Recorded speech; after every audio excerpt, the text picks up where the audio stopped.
another coin poker free roll. Today, we are giving away $2,000 to the poker coaching community.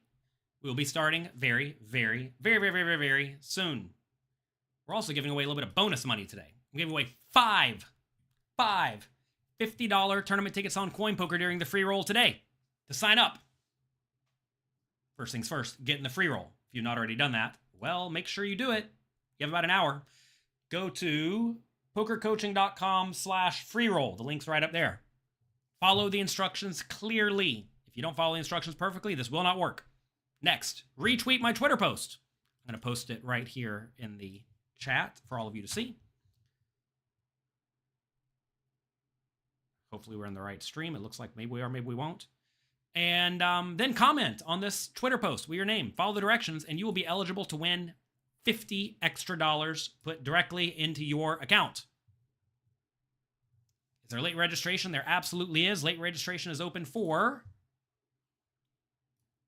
an hour. They also have a $20 tournament happening on Coin Poker right now. I'm going to play that too. $20 turbo. Might as well. Might as well hop in the $20 game. Maybe we'll get some action there. There is no bounty on me as far as I know. Please don't bust me for fun. Are there any cash games to play today? Let's see. Oh, yes. 5-10 game. Let's play. I'll get on the waiting list. We flop nothing. Actually, it's a little bit something, but not so good. I'm going to get on the waiting list for the $1, $2 games. So we can hopefully get some action today. Lots of players on the waiting list. That's fine. We have plenty going on. People always ask, how do you make the table display big blinds instead of chips? You simply right-click on the table, anywhere. If you want to take notes on someone, double-click their name. It'll bring up notes. You can change this tag right here to give them different colors. This is Coin Poker. I love Coin Poker a lot. Check it out. Make good use of it. Every week for the next year, 49 more times, we are going to be giving away $2,000 every week to the poker coaching community. How cool is that? Coin Poker wants to give away money, and fortunately, they are letting me give it to all of you. Flop nothing here. In the $20 game, we have the 9-8 suited. Pretty much the nuts for me. We raise it up over a limp. We are on a 5-minute delay today.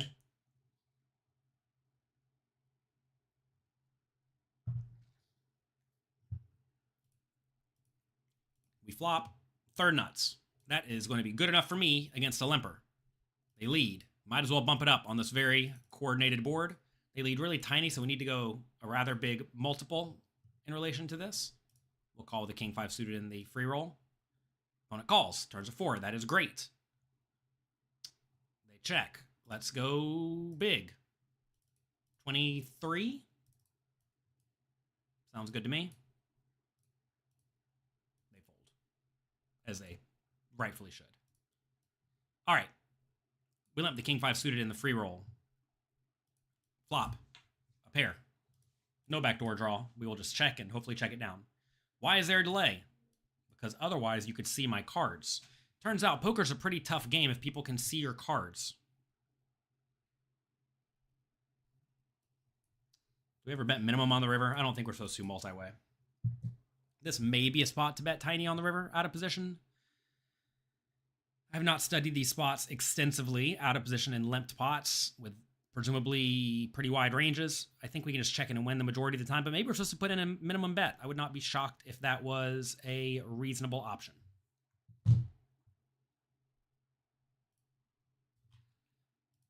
$20 game again. We have jacks against the under the gun raise from the player who just limped. Look, when people have a limping range, it typically makes their raising ranges a little bit stronger. They are also under the gun, and you know, they raise. Now, obviously, 2 big blinds is not that much different than 1 big blind, but the ranges may be very different. Flop a draw, or draw a board. We flop an overpair. Let's just go ahead and put money in the pot. We're probably not going to get raised too often. I do presume we're going to get called a decent chunk of the time. They check call. I think we can just go again. Straight for value. I think ace king can reasonably call. Instead, we get min raised. Oh my god, this is not what you want to have happen. I guess the play is to tank and then call, right? This is a $20 game. I have no clue what the opponents are doing. I'm not really trying to fold. Queen of clubs river is fine. They could have ace queen, king queen. I love the small bet. Against the small bet, I feel way better. I wouldn't be shocked if they just have like jack or like 10s or 9s or something like that. I'm not going to fold, but I also wouldn't be shocked if they'd show me aces. And they do show me queen 10 offsuit. Great. Great, great, great. Fun game. If you all watched last stream, this kind of stuff happened consistently, but that's fine. Makes the game good. They decided to check call flop with nothing. Check min raise turn with nothing. All right. All right. All right. I see how it's going to be. I see how it's going to be today. The day after I played last week's game where I just got brutalized. I was this one player lost like 2 all-ins in a row right off the bat in the high stakes cash game I play. And I was sitting there thinking like, sure, I'm glad I got the bad luck out of the way because I just got spiked on left and right last week. This Sunday, 6 days from today, I'm actually going to be streaming a 2550 no limit hold'em game here on Coin Poker at noon Eastern time on Saturday or Sunday. Noon Eastern time on Sunday. Flop queen jack, we can check or bet. Either one's fine. I typically just err towards betting. I like betting. Betting's good. We betting get called. We turn queen. That's great. We can just keep betting. Bet, bet, bet, bet, bet, bet, bet, bet, bet. What is happening here?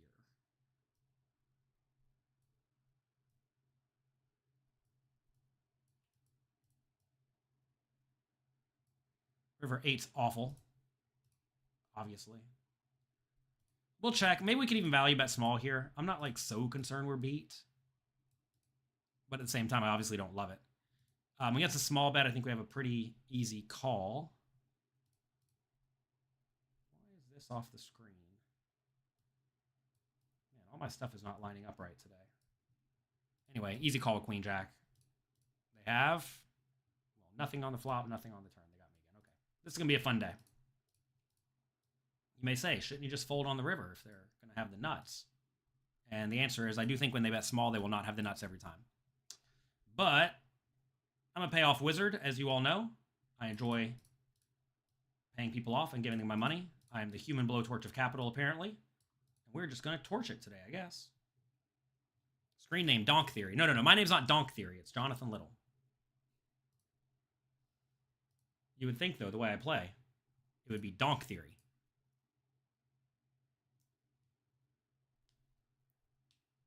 You won $3.20 using the free in the free roll, and then you turned it into 30. Nice. Love to hear that, Master of Stars. That's exactly what we are going for. I want you all to win money in these free rolls, take that money, spin it up on Coin Poker, and make yourself a bankroll. And from there, you're off to the races. You have a legitimate chance to make it in poker. I started with $50 a long time ago. I took it slow. And over time, I grinded out my bankroll, slowly but surely. And now I have way more than $50. Look, in my pocket, I have at least $200. I have at least 4 times my money over the last 20 years, at least. So that's cool. Hopefully you all can do better than that. Speaking of crypto, we are on a crypto site. Anybody get wrecked in crypto? I actually had a really good break where I had to send someone a load of my crypto for a transfer, and I essentially, quote unquote, sold / liquidated before the big dump. How lucky is that? And then I rebought it all this morning. At least the majority. Didn't rebuy it all, but the majority of all. So that's lucky for me. Sometimes you run hot. It is good to run hot. That said, crypto is a tough thing. I know a lot of people like to play with leverage in crypto, and I would obviously well, obviously, I would generally recommend against that unless you are making like lots of small bets. Realize crypto is very volatile, and swings happen. I mean, stock market probably liquidated a bunch of people too. A lot of people think publicly traded stocks can never dip more than 2%, but well, as you all know, that's not true. The markets are tough. If you can see my cards, you promise not to take advantage of me. Well, thank you. I would appreciate that. Please do not just savagely wreck me. You would think the opponents can see my cards the way it's going today. 2 cards is boring. I completely disagree. I think getting it all in with 47% equity over and over is boring. But that's just me. That's just me. I like more equity and I like lower equity bluffs. In my mind, if your bluffs are like, I got a straight draw with a backdoor flush draw, it's like, come on. Is that really a bluff? That's just a good hand. That's just straight up a good hand. You got it in with jiggities and lost a big slick. Brutal.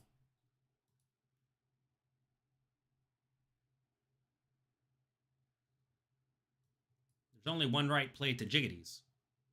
One right play. There's only one right way to play jiggities, and that is to lose with it. At least I think that's what Brad Owen says. Something like that. I'm trying to learn from his YouTube channel. Where is my tournament lobby? By the way, you can still get in this free roll. We have 1,015 players currently registered. First place is $390 at the moment. You might as well get in there. You might as well win it. I want one of you here today, hearing my voice right now, to win this tournament. Please, please, please, please, please. When's the biggest sale on poker coaching? Send an email to support@pokercoaching.com and we'll get in it. I must be stuffing in traffic. Oh my God.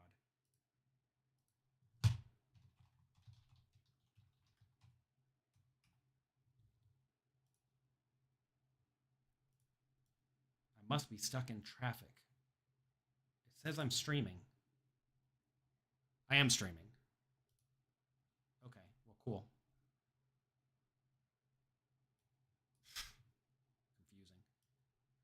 All right, we'll check call with backdoor flush draw. Turn a flush draw. We have a pair, obviously, too. Can you change your seat position? Yes, you can. This is a poker site where you can click around like this, and it changes you all around. You can't change your position on your opponents, but you can certainly do that. I'll check call again and just try to spike, and then check shove the river if I get there.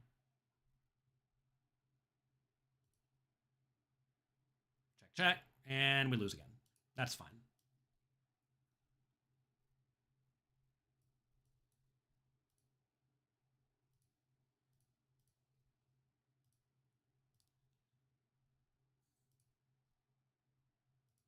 Yo.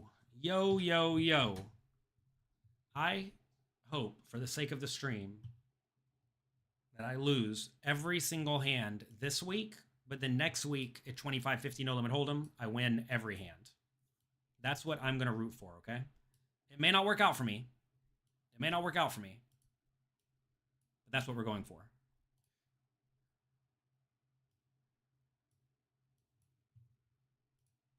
Playing a 25-cent 50 game. Got poker coaching crusher Kev Theodore here.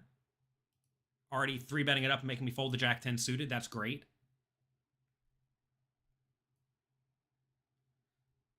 Click the like and subscribe button, says Kevin. I agree. You might as well. It is free.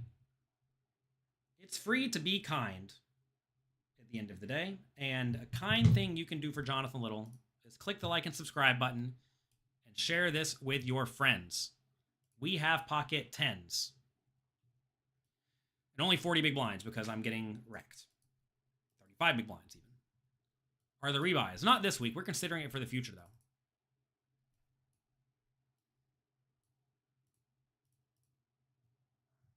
This is a free-to-enter tournament. It costs $0 currently. It's always going to be free to enter. We may make it to where you do have to pay if you want to rebuy in the future. We're still figuring that out. Some of you want it, some of you don't. We're tinkering around. We're going to experiment. We have 52 weeks of this at least. Oh my god, I get clicked. I might be out of this tournament immediately. I'm all in.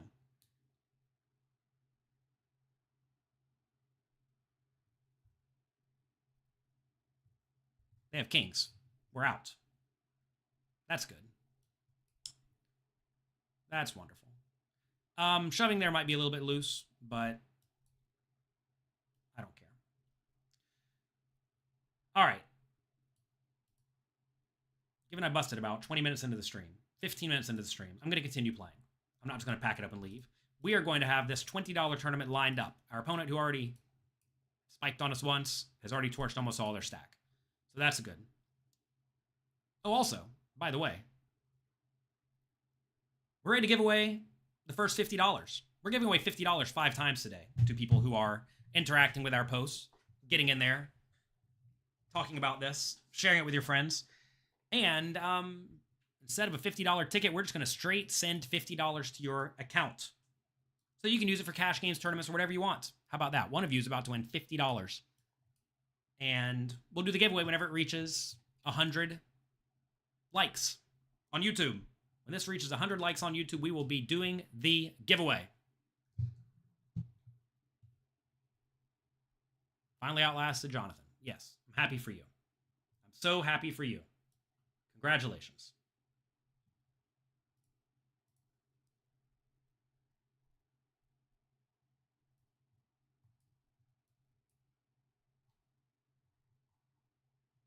Congratulations. Is Justin Saliba playing today? He is. His name is J Saliba 2. He's in there battling it out. Oh my god. Kevin Theodore has 400 big blinds at this 50-cent dollar game. Has he been grinding all day or something? Or is he just wrecking everybody?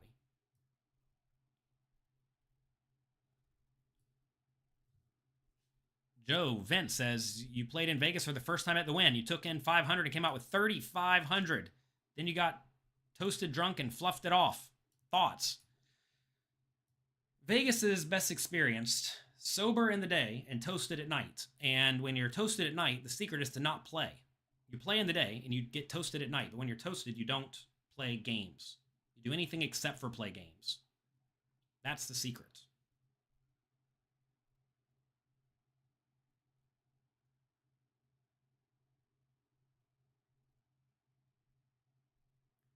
You want to win this tournament. I hope you win this tournament. Get in there. Enjoy it. What else can I get in? Is there any other tournaments we can get in? There's a $2 turbo. You can get in that. There's a $20 game. I'm already in that one. Got hyper stuff. We'll just stick to cash games in this $20 tournament here. Boat Frog wants to win the tournament and the $50. That's greedy. Do you usually play with big blinds and not chips? Yes. When you play online poker, at least in my opinion, playing in big blinds drastically simplifies things. And I think it also helps you not think about the money or the blind levels or anything like that. It just lets you focus on playing good, fundamentally sound poker.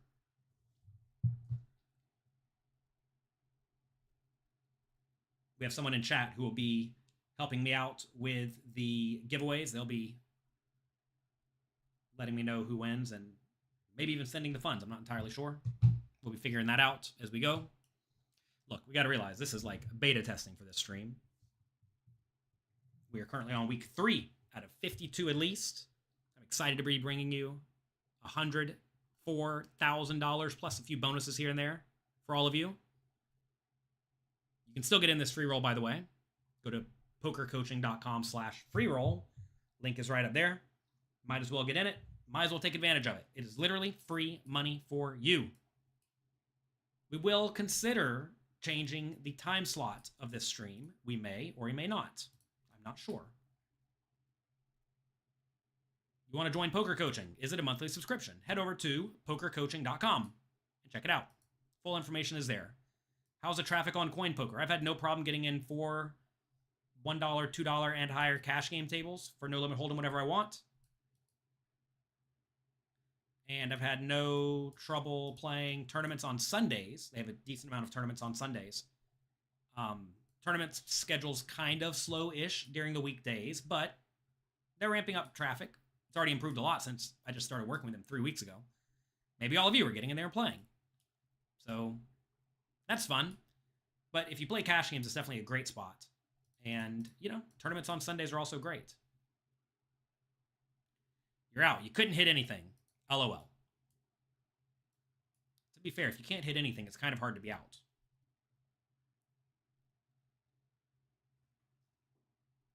When you're sitting at a cash game table against someone that shoves all in every hand, what range do you call him with? It depends on your position, right?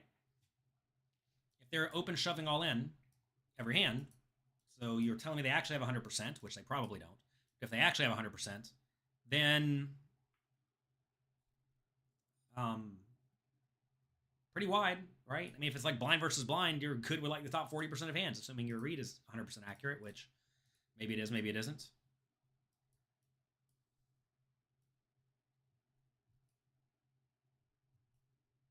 JL overplaying 10-10, LOL. I don't think it's much of an overplay in a free roll for 35 big blinds, honestly. You got to realize, with 35 big blinds, you're not really trying to fold. I think a lot of people get it in their head that you got to try to conserve your stack. But look, cut off against button. If you're folding 10s, you're blundering. And look, maybe you don't have to rip it in, but if you call and you see any flop, you're not really trying to fold. Is there a referral code? No. If you use the link up there, there'll be some information in the browser, in the, what's it even called? The URL. And that will get you tagged to us so you can play the free roll.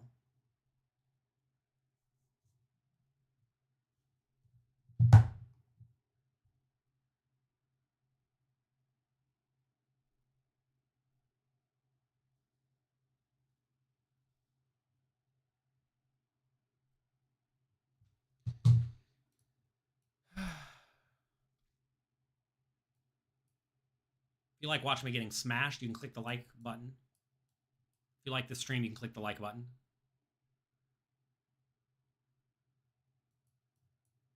What made me choose Coin Poker? I like that they only deal in crypto.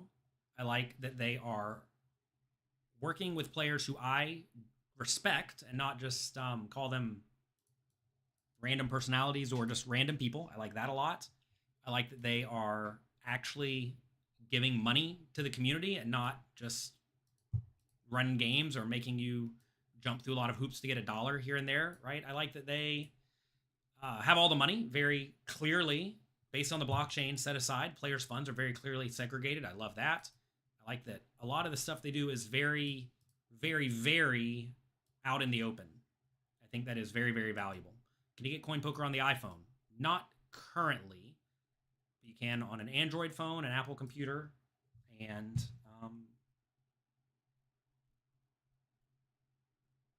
regular computers, Windows computers, regular computers like mine. You'll find that if you play poker professionally, for lack of better words, and you care about being able to use poker tools, you probably need to be running Windows. I know a lot of people don't like Windows, but that is what works for poker programs for the most part. Excited to check out the Sphere. The Sphere is awesome. I saw Dead & Company there last time I was there. It was wild. Is it too late to late register? It is absolutely not too late to late register. You can get in right now. Until, well, you have about 35 minutes. So get in there.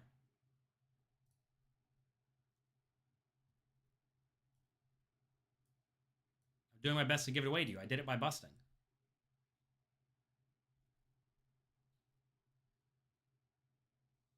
What site is this on? This is on Coin Poker. Do I recommend it? Yes. I've moved basically all of my action to Coin Poker recently, and I highly recommend you check it out.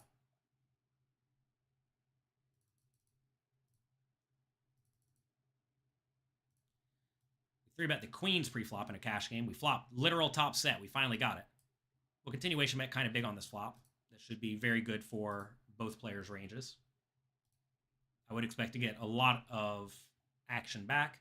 King's not great because Ace-Jack and Jack-9 suited get there, but such is life. We will just load our money in.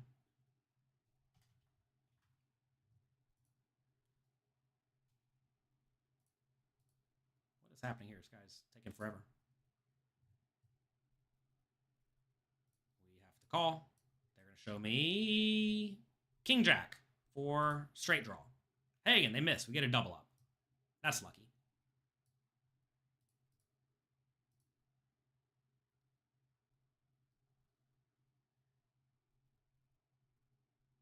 This coin poker free roll is only for people who sign up through the link above. You got to use the link up there to get into the free roll.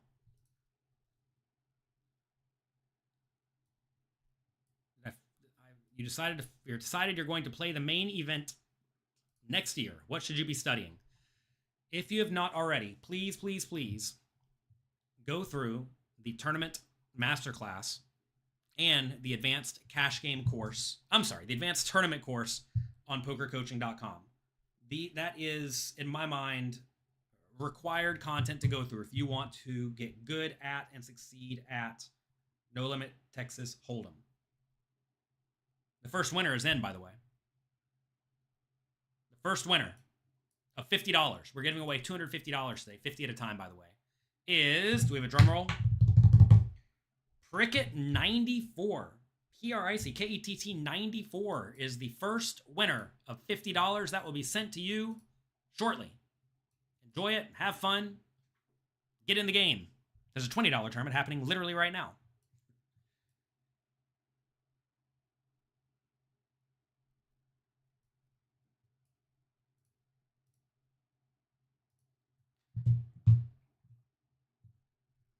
We'll call the ace-3. It's not the greatest spot ever, but I think it's fine. You got to be a little bit careful in these spots because you will just never get paid if you have an ace and they don't. And you flop an ace, right? And if you do get an ace, you can't really go around folding. So it's a dicey spot.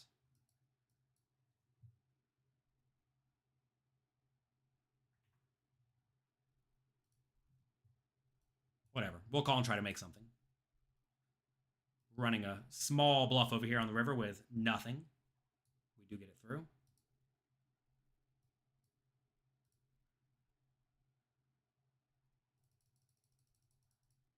It went raise, call big blind, check, check, flop.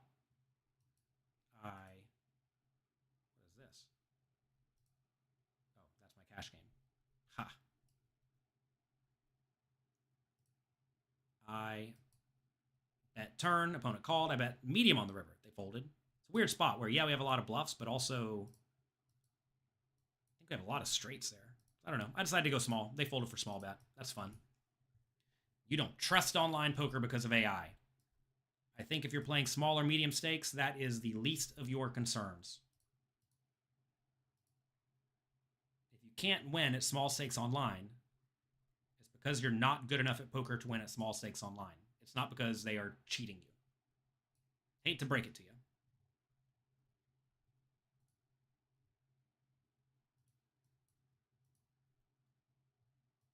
Let me tell you something cute that happened today.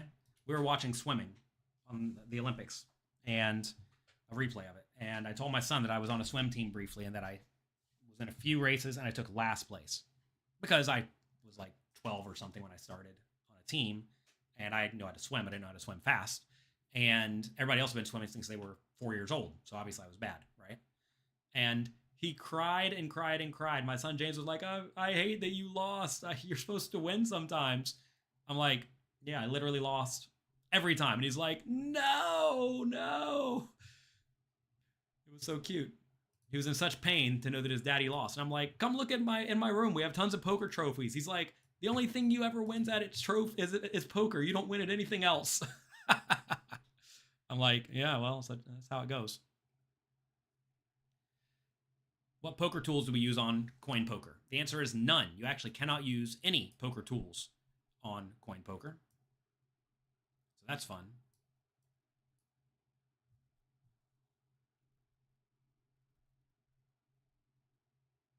How are people raising 3-4 offsuit if they're part of the poker coaching community? They should unsubscribe. Yeah. Why do you care about crypto? Being in control of your money is very valuable. And knowing your money's not going to be deflated to oblivion is very valuable. I don't think Americans necessarily, at least currently today, value having complete control of your own funds But there are plenty of countries out there where if you let the government have any sort of control of your funds, they stole it, deflated it, whatever, and that's an absolute disaster. If they continue printing dollars over and over and over and over and over again, as they have been doing recently, I mean, inflation happens. It's real. And I mean, you can look in the grocery store currently today in America and see that stuff costs more money than it did 5 years ago and 10 years ago. And, well, knowing that they're not printing any more Bitcoin once they're done is valuable.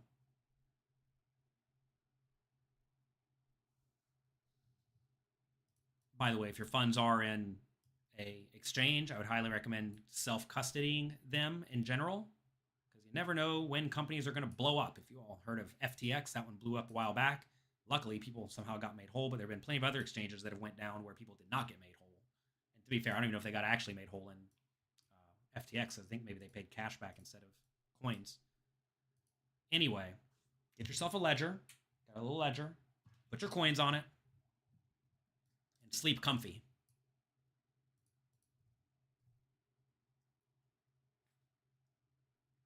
Also, I don't want to play on a site that touches US dollars and US banks and all that. That gets murky. I love that Coin Poker does not do anything with US dollars and US banks. I think that is quite good.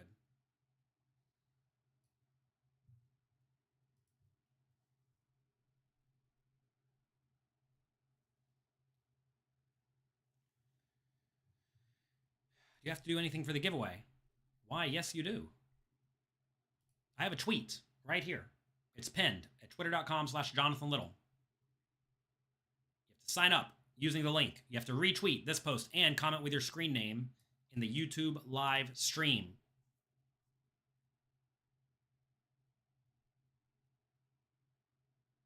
I mispronounced your name, LOL. Yes. Congrats to Prickett94. $50 is coming your way. Thank you all for being here, by the way. Sorry I got absolutely torched in the game. We have more stuff to play, though. I have a whopping 12 big blinds. If I bust this tournament, we can have cash games all night.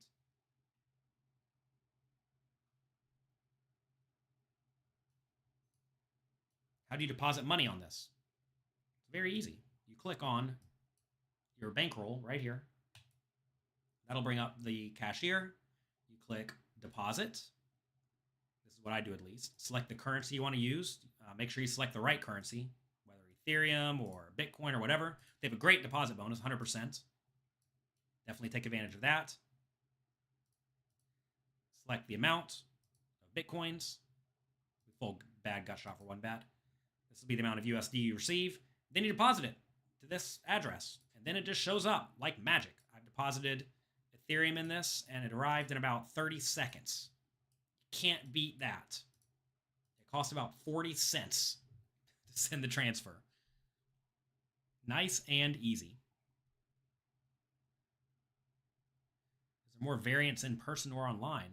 Well, I suppose online because the game is tougher online. As your edge decreases for various reasons, then you inevitably experience more variance. Got another cash game table going. That's good. That's good. That's good. Guess I'll make this smaller. How do you get your hand histories? You can't. They actually are doing things like that to make it where the pros just don't run away with all the money on the site by crushing the bad players so quickly. Good players want to use lots of tools, analytics, data, etc. to crush their opponents. And by taking away those tools, it forces you to get in there and play poker, quote unquote, play poker, right? Am I going to WSOP Paradise? Probably. I do not know about the win schedule yet. I would like to go play the win tournament. This year I have yet to play it, mainly because the scheduling has just not worked out. But we will see. If it's literally right on top of the Bahamas, I'll probably end up going to the Bahamas. I don't know what I'm going to do. I need to see what the win looks like. I think if everyone goes to the Bahamas, the win might be the place to go. Anytime there's a 50 million guarantee somewhere that's going to attract, quote unquote, everyone, If there's just a good but normal tournament with only a 10 million guarantee or something like that, oh, well, that might be the place for you. So you can't see your opponent's VPIP? No, you cannot. How are you going to play on that? How are you going to play without your heads-up display? You all know that I love heads-up displays. You all know that I lean heavily on them whenever I do play on sites that allow them. But that's not what we're doing. We flop. 2 pair against a big bet on the flop. Now look, against a big bet on the flop, you really don't want to do a whole lot of raising. But I'm just going to raise it up here with a relatively concealed nut hand. This is where I have a lot of draws available, right? Whenever you have a lot of draws available, you want to make sure you're check raising your best hands too. We lose to king queen now, which is certainly a bummer, but that's okay. I think I'm just going to bet 28. Just bet big and chunky. Try to make it look like I'm trying to get fold equity with a draw. I'm not going to fold if they jam. We do lose to a few hands, which is rough, but that's okay. I think they're just going to do a lot of calling, though, in general. They do shove. Maybe we can hold. They have king and king. It's going to be one of those days, huh?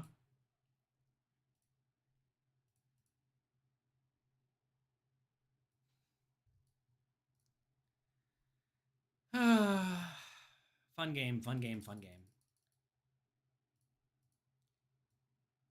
We get to try again. We have 2 pair again. We raise the ace-3. Flop. Bet. Turn. We get there. They don't want to put money in. You raise your volume up. My volume is literally almost to the top, to the point that it's not quite bursting out, but almost bursting out. So no, I cannot raise the volume up. You can turn up the volume on your end, though. What was my biggest Magic the Gathering score? I won a few Black Lotuses in tournaments a long time ago. That's when they were worth like $100, though. I, quote-unquote, chopped a PTQ once. And I got a trip to Hong Kong, but I could not go. My parents would not let me go because I was like 12 years old, and they would not let me fly to Hong Kong at 12 years old. Probably smart. But the vast majority of my play was locally, or locally enough. But they had a big vintage community where I lived. And, whenever you have vintage tournaments, you get to play for vintage cards. I still have an Instagram account where I post every once in a while. I haven't in a while. I've been distracted with life. But it is Daily Magic Muse. DAILYMAGICMUSC if you want to see some fun stuff.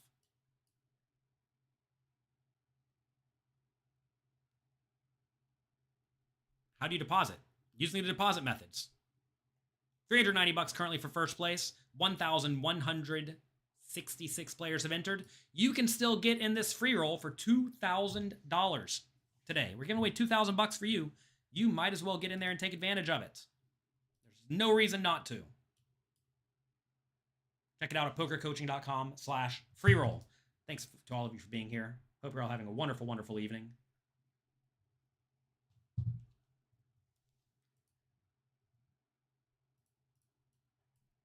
We have 13 big blinds in this $20 buy-in tournament. That's not going great.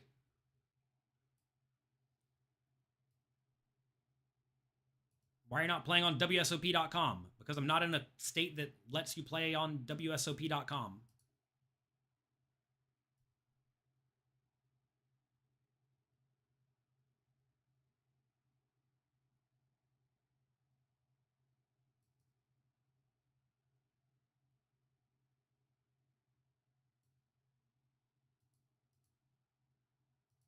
Jack 9 offsuit. We will not be playing.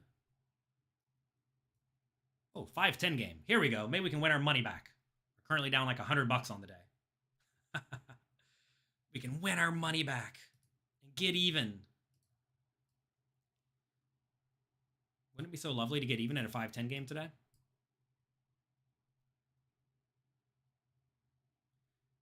Coin poker is nowhere near as safe as the sites that are regulated in America.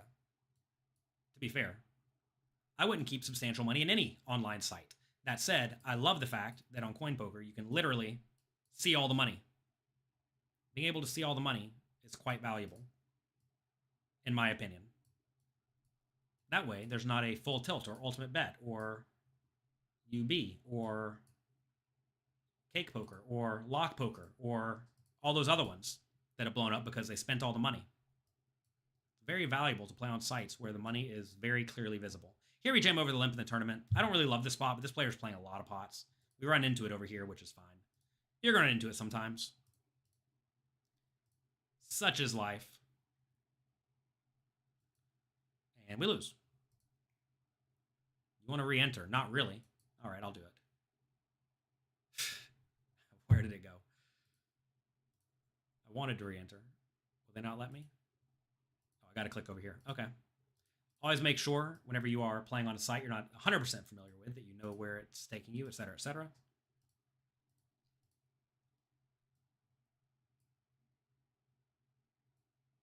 What stake am I playing? I'm currently playing a 50-cent dollar game, which I'm trying to get out of, a 5-10 game, a $1 $2 game, and a $1 $2 game.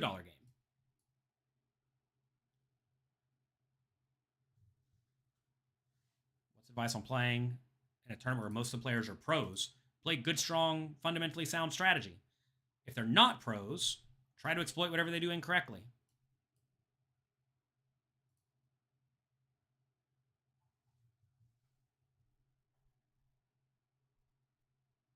We're going to do the next $50 giveaway, but soon. I think we should do it when we get to 250 likes on YouTube. If you're watching now, you can get another entry, a bonus entry, into the free roll by typing your screen name into the chat to reward all of you who are here, if you want that bonus entry. Don't you think the World Poker Tour World Championship will have at least a 50 million guarantee? I think that would be unwise.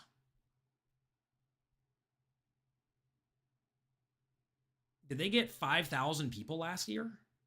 I don't know how many people they got last year. I didn't play it. I highly doubt it was 5,000. I honestly have no clue what it is, but I mean, if it was 5,000, I'd be surprised. I'm not going to look it up. Somebody look it up for me.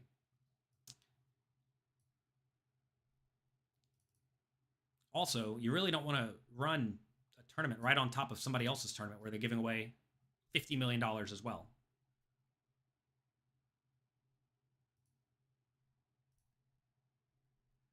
What just happened to my chat box here?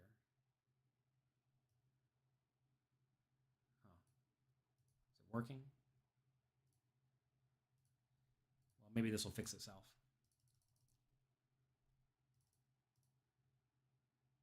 I think all these thumbs up screwed up my box. Don't do that again, please.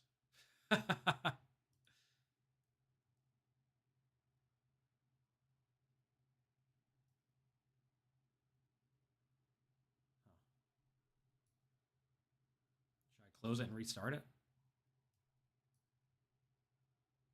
Maybe I'll wait for all these thumbs to get off. Thumbs.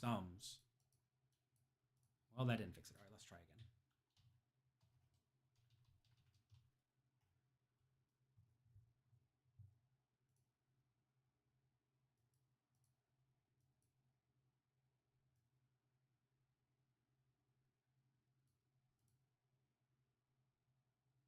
$1,096 people watching. Hello, good morning. Make sure you click the like and subscribe button. Let's get that giveaway going.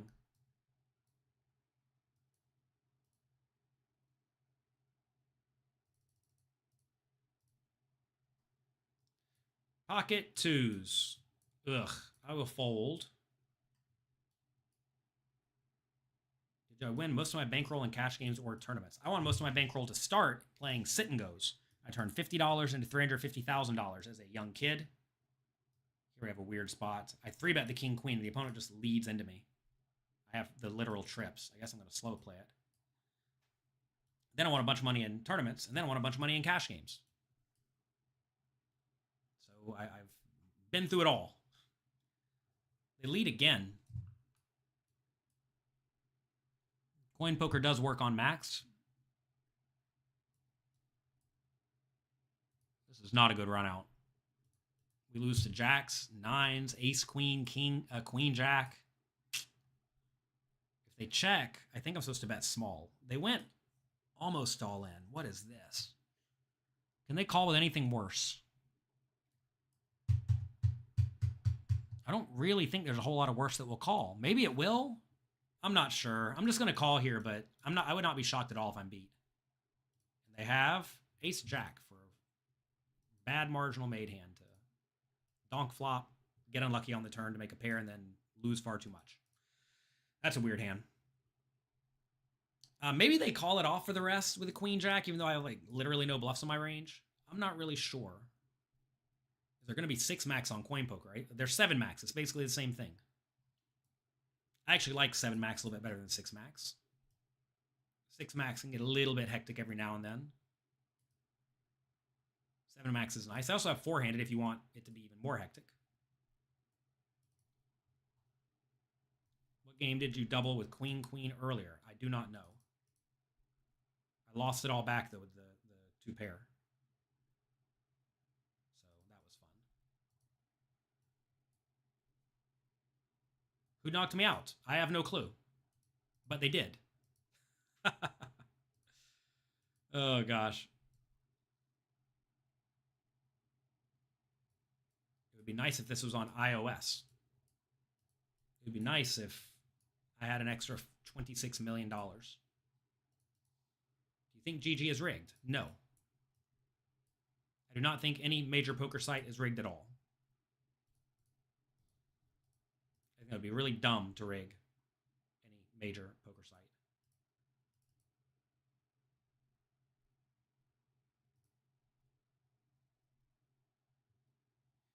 Dan says, you notice they have a lot of overlays on this site. Yes, they do.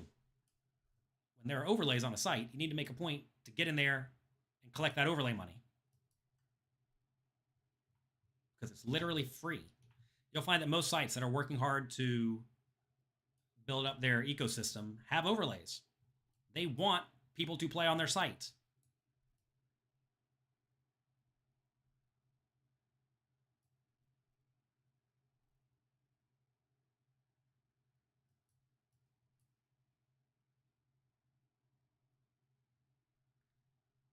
How do you participate in the giveaway? Go to twitter.com/Jonathan Little. See the pinned tweet.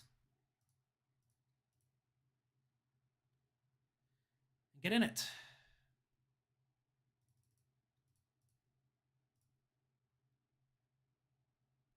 You have about another, 10 minutes from when you're hearing this to get in the free roll, so make sure you do it. Get in the game. It is here for you.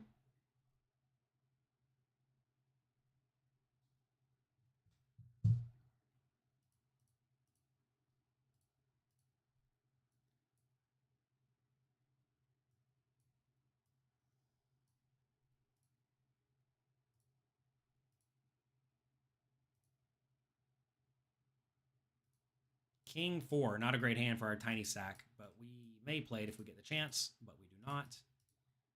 It's funny because I have all these other tables going on I feel like are way more interesting. Maybe we should focus on those. Where we actually get to play some cards, some Texas style.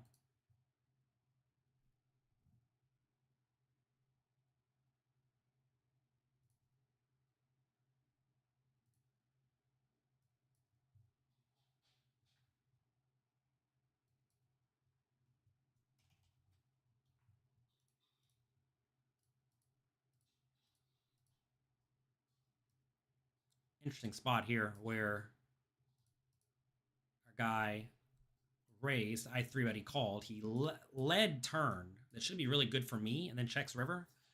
I mean, I think I actually lose here a lot, even though we have the top pair. I don't think we can value bet, that's for sure. He does have ace queen, so it set us up nicely there, but we did not lose much. 5-10, not much happening. Much more snuggish game at 5-10. 6 is in the tournament. That's good enough for me. Rip it in, give it a spin. We will not re-enter.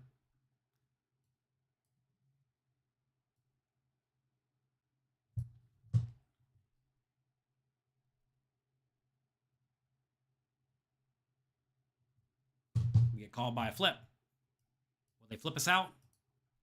Or will we spin it up for fun? We're going to spin it up for fun. Volume is a lot lower than usual.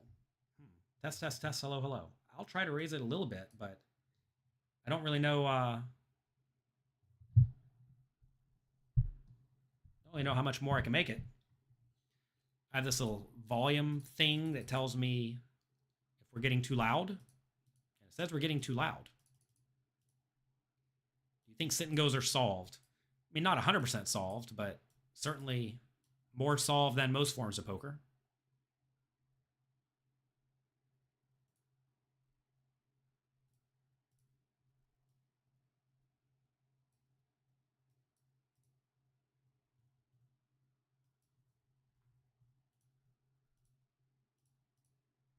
Ace 4 suited. We'll raise it up minimum.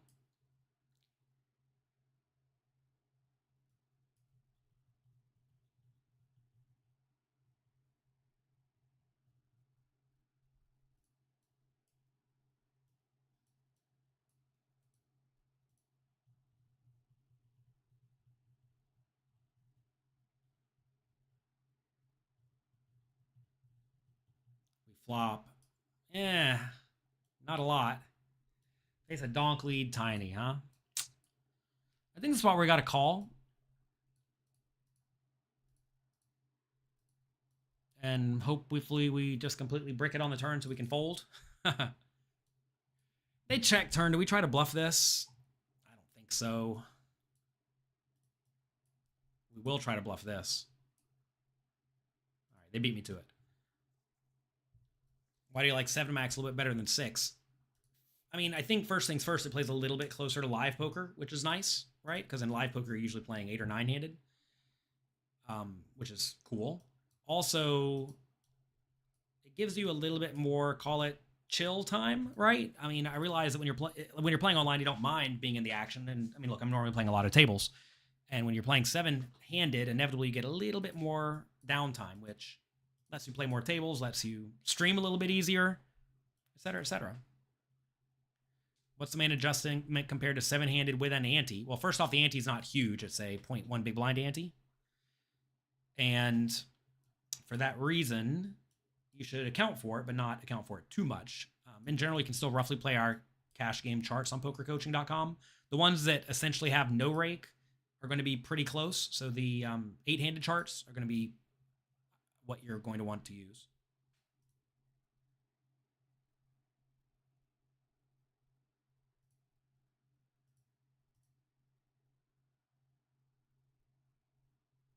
We got to call the Queen 4 suited.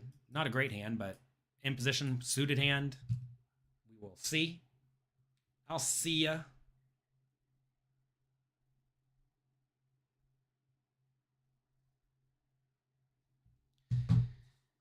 I will not raise you, though. I will just fold.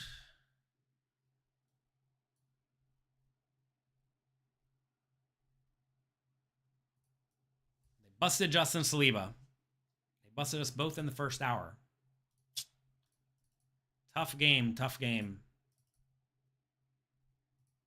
Sometimes that's how it goes. Ascension made it to WSOP Paradise last year. You're looking to go again. Good, I hope you do. This time it's 2.5 times the size of the buy-in, I think. When is the next giveaway? The next giveaway is in, well, whenever we get 250 likes. So let's get us there. How do you play the free roll? You better hurry. Go to pokercoaching.com/freeroll. Follow the directions. You have about 2 minutes. You can probably get it done. If you're quick. Someone signed up yesterday, and they did it in about 1 minute. So it is doable. I wonder what the speed run is for the fastest you can get signed up for the site. We made a straight, but it's kind of a bad straight. We'll call. Would you call yourself a gambler? What is a gambler? Someone who bets on stuff where they don't clearly know the edge? Why, yes, I do. I'm just going to check here. I think if we bet, we're not going to get called by much worse, and we may get raised. 3 ways, at least.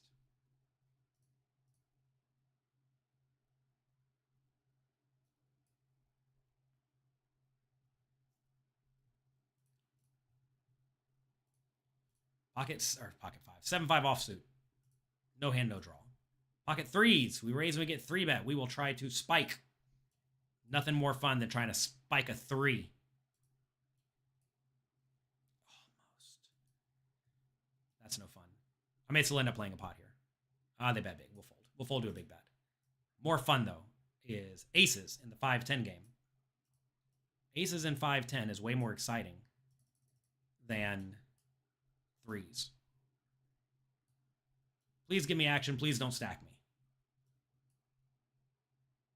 They don't want to give action. They raise under the gun and they don't give action. What a nit.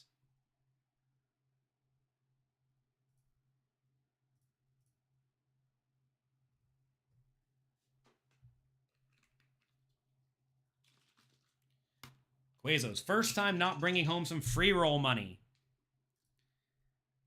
Tough luck, tough luck. Here we raise over the limp. Get called by the big blind. We get this pretty rough flop. I guess we'll just bet and try to get them off of underpairs and suited connected type junk. Pick it up. There are currently 1,211 players in the free roll.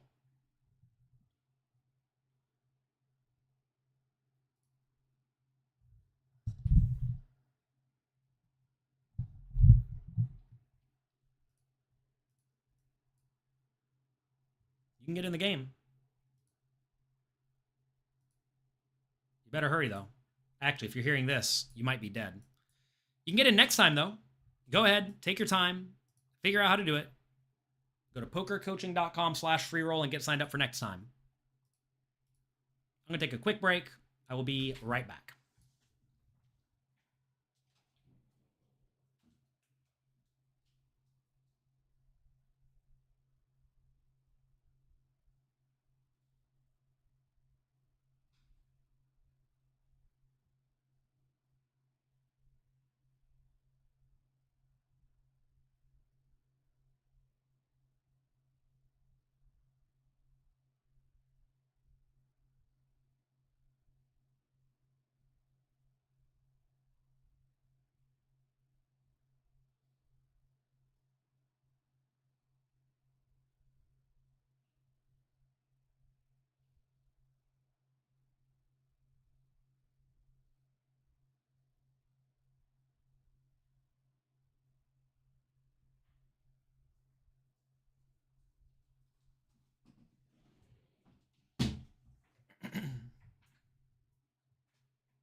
We are back.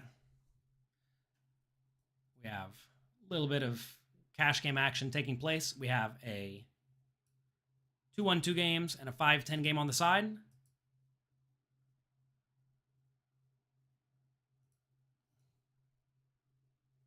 Not much happening so far at 5-10, but that's okay. You love my content. Glad to hear it. Glad to hear it. Thank you, Mark J. We do a free roll on Mondays. I'm not going to be able to stream the next few, but we are going to have someone probably streaming the next few. The free roll will happen either way. Check it out. Up there. Up there. Pokercoaching.com/freeroll. Get in there. Maybe his mic is too far away. My mic is right here, okay? The volume is up. It is bursting out. Can you see this? It's bursting out. Hello, hello, hello. It's not supposed to get in the red. It's not getting in the red. I don't know what to tell you.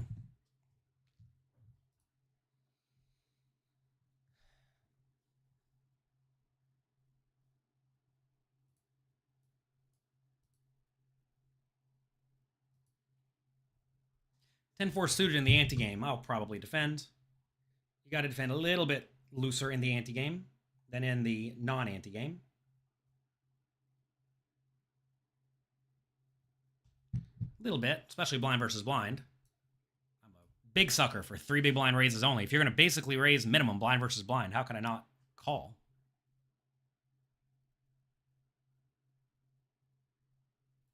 I recommend playing in games in Texas. I have no clue.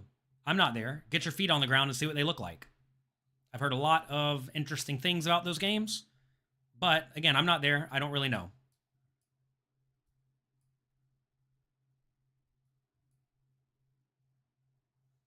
Flop bottom pair, we could bet. I don't think we want to bet this one and get called or raised.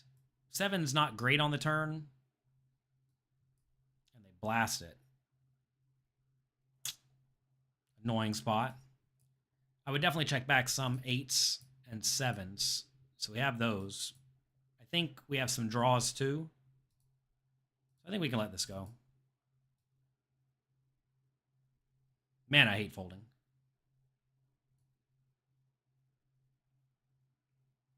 You'll teach me how to live off the grid. I don't mind the grid. With any luck, we'll have electricity forever. With any luck.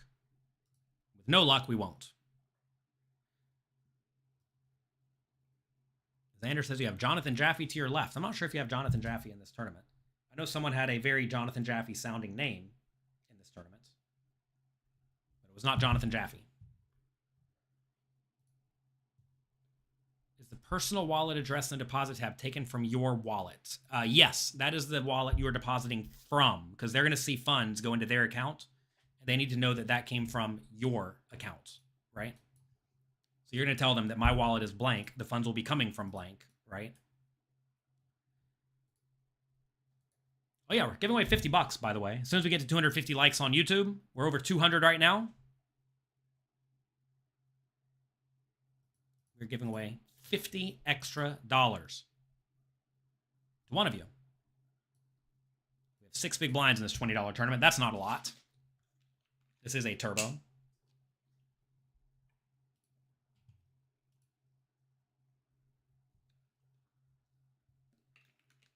Queen 8 of hearts. Okay. I'll play. Queen 8 of hearts is not amazing, but it's also good enough for 6. 6 is not a lot.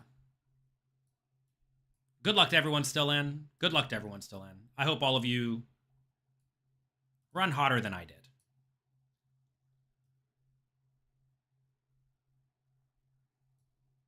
Ace-3 offsuit we can fold. I think I'd rather have Queen 8 suited. Ace-X is not as good as it looks from early position. That was one of my big leaks as a young poker player. You gave me any ace with less than 10 big blinds, I would rip it in every time. Turns out, that's horrible. So, that's good. I learned something. It's important to learn something throughout your poker career. Hopefully you learn a little something here and there. Thanks to all of you for being here today. I appreciate each and every one of you. We'll be back again next week with this free roll tournament on Coin Poker. Full information is at pokercoaching.com/freeroll. Make sure you get in there. We have 1,229 players at the moment. Wait, is that the total number? That's the total number, 1,229, up a few from last week. Every week we're giving away $2,000. First place has been, I think, $390 every single time. Deposited directly into your account. You can do whatever you want with it. No strings attached, just money. Just money for all of you. As a thank you for being here with me.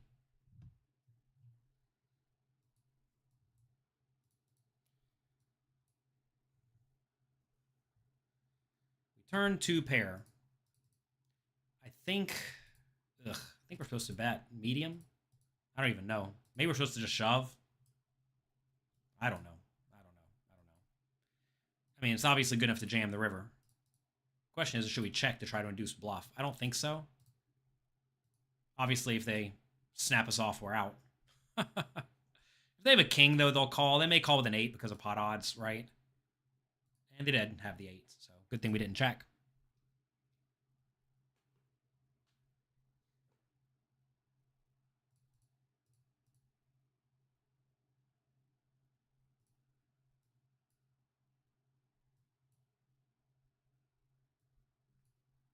Glad to hear all of you are enjoying the free roll. Look, you all have been asking me for a year or more to make free roll tournaments for poker coaching members.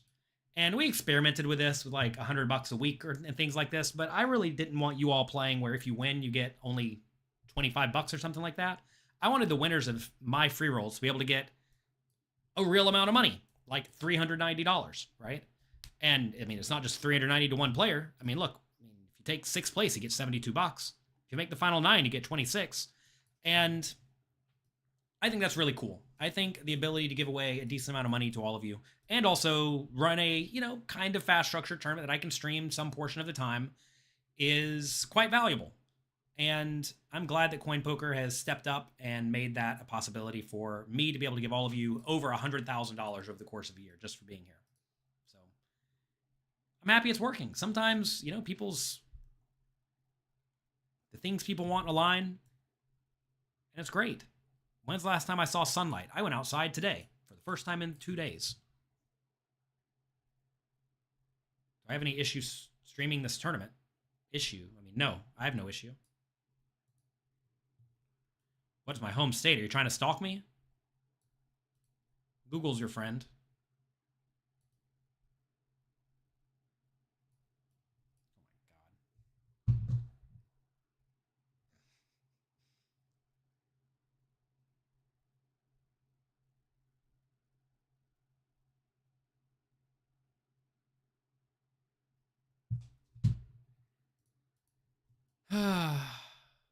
Thanks for all the free content, says Dunkden. Well, you're very welcome.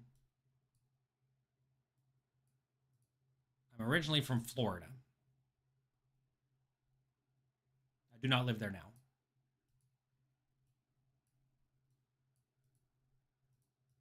I've not seen a whole lot of public pooping in New York City. Only one time. I've also seen public pooping in Las Vegas one time.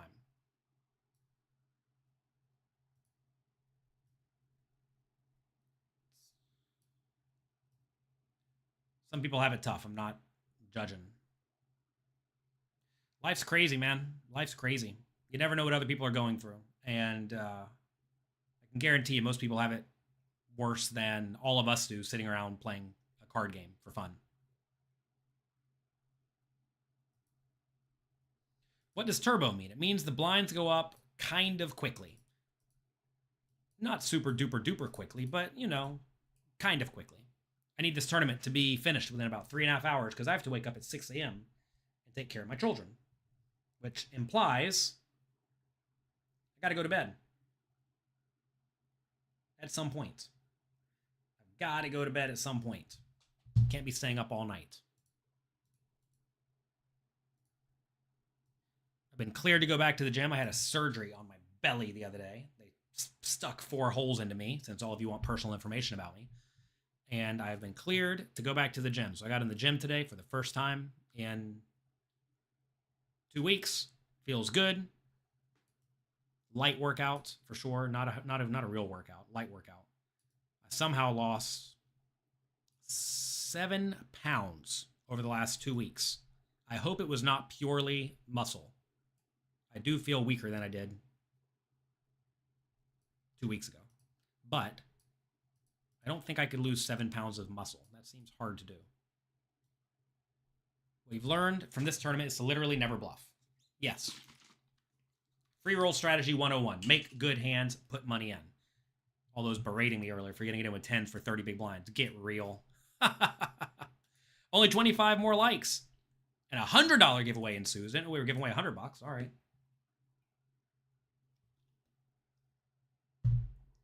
Brian sitting in 67th place in the free roll. I can guarantee you that's going to change at some point. Maybe up, maybe down. What's the eligibility for the giveaway? Go to twitter.com/JonathanLittle and check it out. Leo is busted in 421st place. Tough run, tough run. How do you get money? How do I get money? You go get a job and you work. Or if you're good, you win at poker. How do I get money?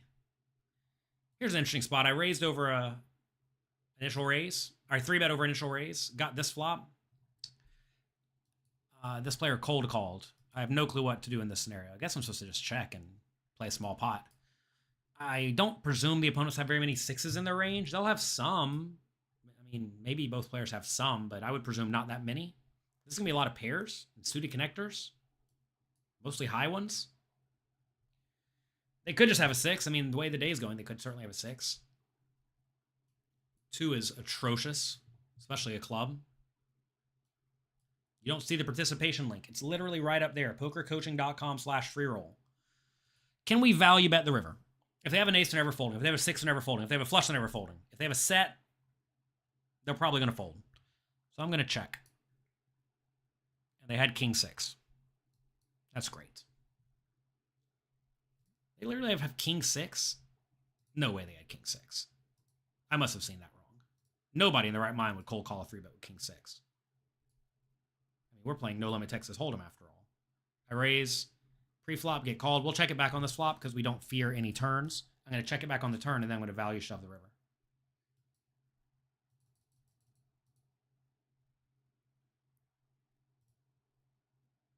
Oh, they did have king 6. Okay. Cool. Well, that's a good river. We'll still just shove. I mean, it's a pot size bet, right? Flop to set at 5-10. Make set. Put in check raise, please. Check, check, check. We got to check the ace turn because somebody will have an ace a lot of the time. There was a pre-flop raise. We can put in the check raise again.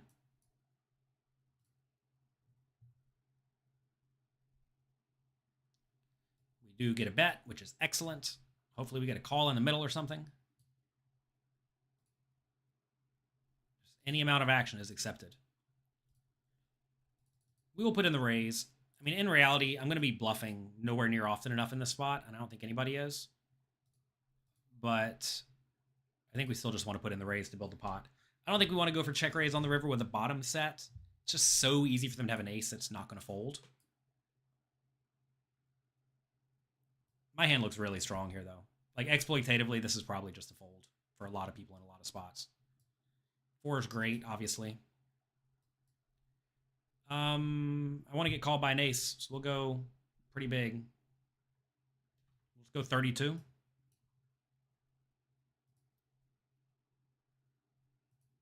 I don't think ace king's going to fold, right? If he has 2 pair, he's obviously going to call. If he jams river, it sucks.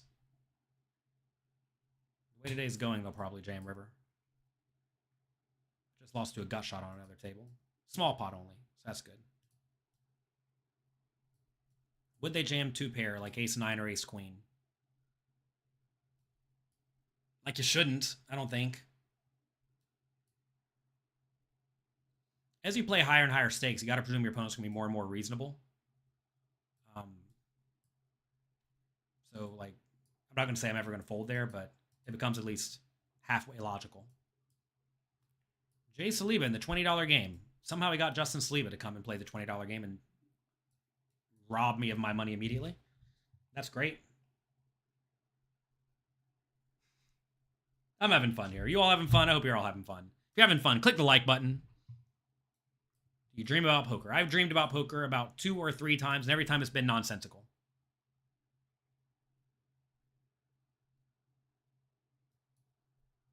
Nonsensical meaning like 2 ace of spades would come, or I'd have an ace of spades in my hand and an ace of spades would be on the board or something like that. Oh, God, I'm going to call this raise. It's actually close because the ante's smaller than normal, I think, but I'll still call whatever. Didn't come here to fold the 9 high.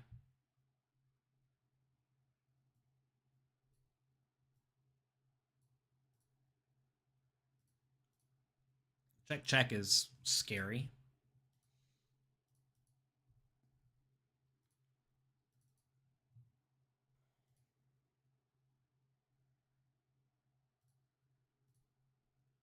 I'm just not putting a chip in the pot. Weak, I know. Oh my God, the 10-2 offsuit. I'm shocked they didn't bluff at some point with the 10-2 offsuit. That feels like a pretty good one to bluff with.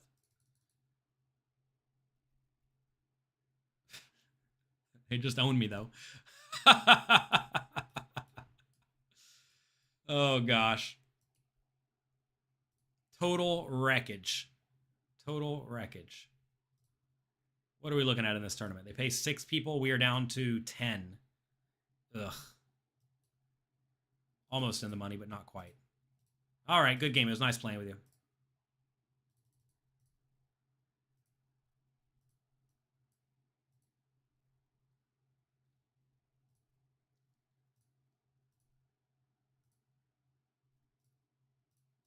We'll jam it in again with the King 10 offsuit. Not a great hand, but it's good enough for me. We do get called by a one big blind stack. If we're going to get called by somebody, we want it to be the one big blind stack. They have aces. Oh no, Queen 8 suited. We win. Maybe our fortune is turning.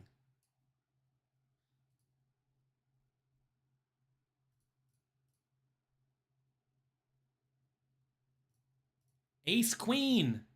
We're just going to win every hand now, I think. 3 big blind raise from the big stack. This is beautiful. We will happily get our money in. Oh, yes. Oh, yes. Feels good, man. We get snap called. They have a fair flip. Don't worry. Oh, we lose. Okay, that's fine. Almost in the money. Instead, we get nothing. It's that kind of day. My table is not running because I lost. I took 8th place. 6 got in the money. Okay. Okay. Okie doke. I have a 5-10 no limit game here. We're up $200. It's made up for all my other losses on all the other tables. The one time I got stacked otherwise. To get in the giveaway for $100, make sure you comment in the YouTube section. How about do some ICM 101? When do ICM considerations kick in? Probably before you think they do. What adjustments you make playing 6-handed with an ante, or 7-handed versus 6-max with an ante? I literally talked about this earlier. I said, consult the poker coaching pre-flop charts for 8-handed games. Those charts presume no rake, which is kind of like when there's an ante, because there is still a rake, but there's extra money in the pot. If you play those pre-flop charts, you will be perfectly fine. A lot of people want to think there's some big difference between 8-handed, 7-handed, 6-handed. Not really. If you're 6-handed, you can literally look at 8-handed charts, presume the first 2 people folded, there you are. You're going to be perfectly fine.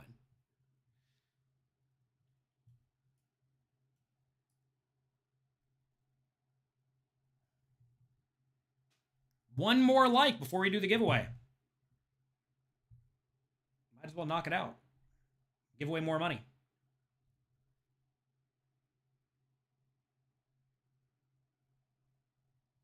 I love giving away money because I remember whenever I was young, I liked it when I was given money. I didn't get given money very often, but when I was given money, I really liked it. I learned a long time ago, if you want to make people like you really only have to do 2 things. You have to give people a fun time, which, you know, we're playing poker. That's fun. And you have to give people money. Usually and or. If you do both, they're going to really like you. If you give them a bad time and you take their money, they're usually going to not like you. Even if you're cute and funny. So I always try to give people fun and money. Certainly you can't do it all the time, but hey, we can today.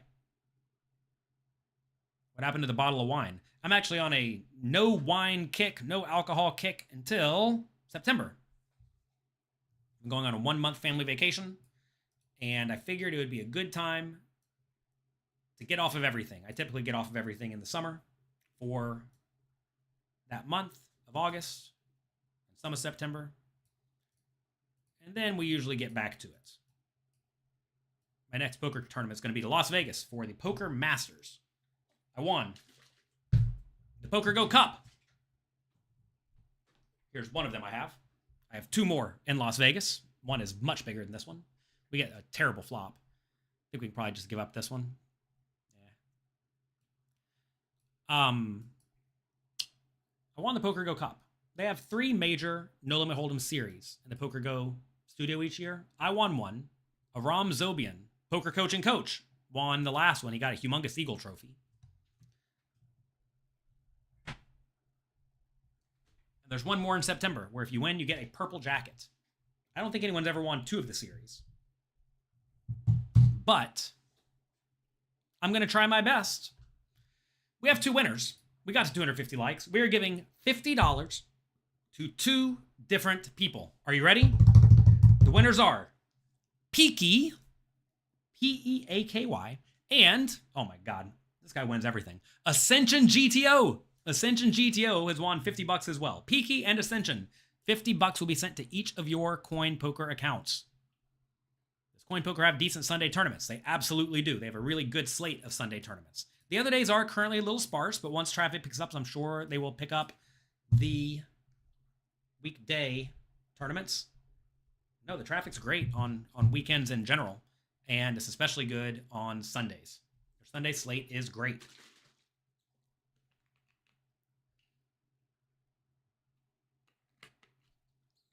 Frederick asks an interesting question that comes up a decent amount. If I go through your cash game masterclass or tournament masterclass, what stakes will you be able to beat online? That's actually a tougher question than it may seem, because it depends on the amount of experience you have, right? Like, have you ever played poker before? If you literally just watch the content and then start playing poker, you're going to be making mistakes left and right because you have no experience whatsoever, right?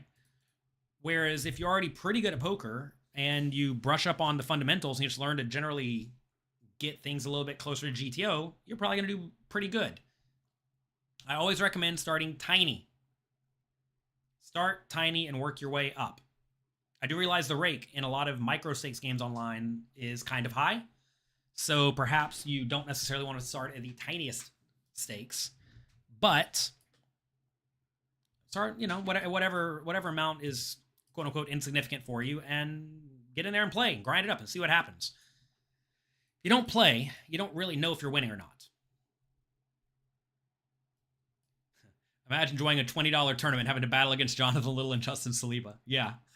And they both make the top 10. To be fair, there were only 50 people in the tournament or whatever. It was a small field event. How are we doing in the main event of the day? We're currently on 214 players. 390 bucks for first place. 198 get in the money. So everybody in the free roll is almost in the money. I know it's a little bit off the screen here, but that's cool. Almost everyone's in the money. Try to not bubble. Get that money. You'd rather get money than not get money. Oh, it's so annoying to bubble. Try to not let it bother you. I know it's frustrating. I know it can be tilting. But it's also part of the game. On Sunday at noon, I will be streaming myself playing a $5,000 buy-in cash game here on Coin Poker against a bunch of other streamers. I have no clue if they're good at poker or not. I don't know who I'm playing against. Honestly, I don't care who I'm playing against. I'm going to get in there, and I am going to battle. I'm going to play great poker. I'm going to stream for all of you. It'll be fun. I will be playing on my travel setup, just a little laptop. I don't really love streaming on just my little laptop, but what can you do? What can you do? You don't always get to pick the setup that you are going to be on.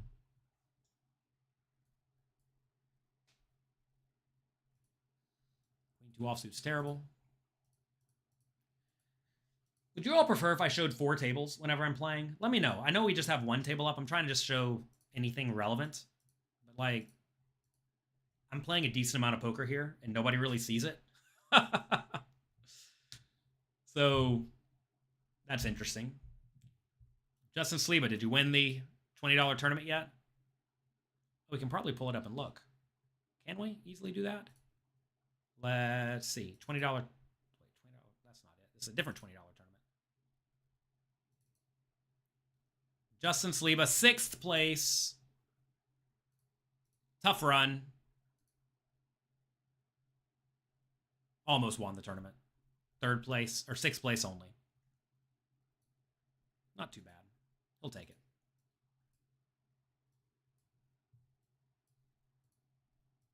If anyone wants to give you money, that'd be helpful.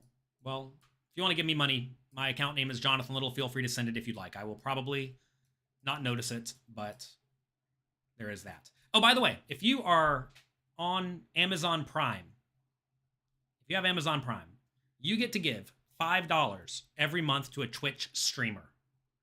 You just have to connect your Amazon and your Twitch account, go to their page, any streamer will do, and give them the $5. You have to manually do it every month. But if you do that, that gives money to streamers, and it costs you nothing. You're already paying for it by being an Amazon member, Amazon Prime member. So I'm not saying to give it to me. Give it to any other streamer. They will appreciate it. And they'll love it. And they'll be grateful to you. And it literally costs you nothing. You're already paying for it. The King Queen offsuit. I like the King Queen offsuit.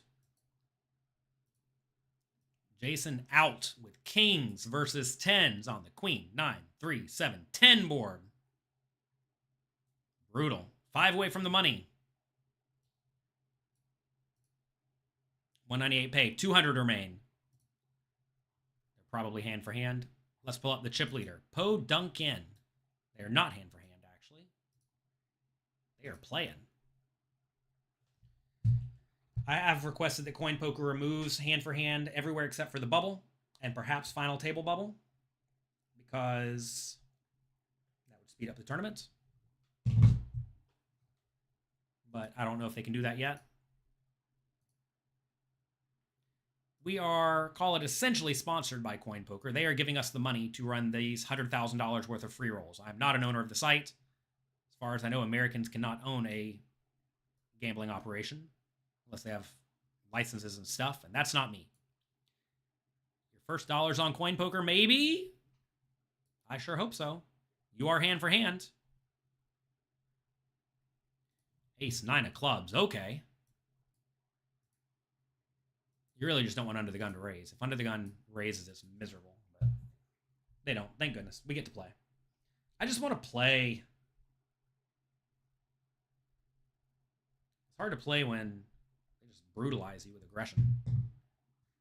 100% cash rate for Clamper Drew. Easy game, huh? All right, middle pair 4 ways is not really what you want to bet. I'd much prefer some sort of draw. We'll just check this and see what develops.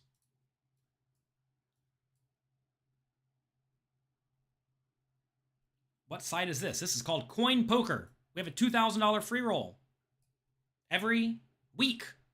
Check it out at pokercoaching.com/coinpoker to get in the free roll. Full details are there. Oh, man, I'm just going to fold to the big bet. It's obviously polarized, right? But against the queen, I'm drawing thin. Against draws, I have good equity. So I'm just going to fold. Maybe that's a little weak.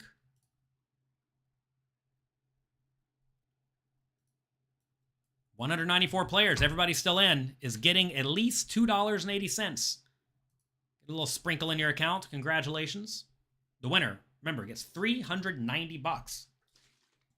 That's a real bankroll. That's like 8 times more than I started with when I started to play poker. And you're just getting it. You just get it for winning a tournament.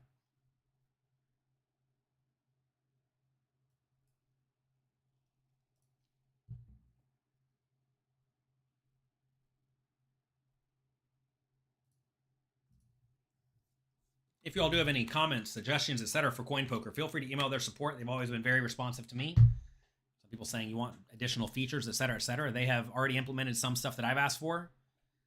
And, you know, that's good. What is the average percent of times you should cash in a single session in tournaments? What does that even mean? If 15-ish% of the field gets in the money, you should cash roughly 15-ish% of the time. You may think that if you're good, you should cash way more than that, but you shouldn't. Instead, you should just proportionally win the tournament more often.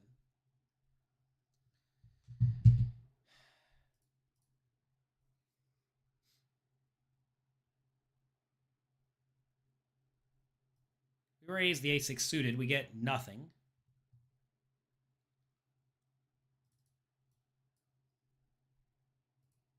Continuation bet. It's always interesting when you get raised on boards like this.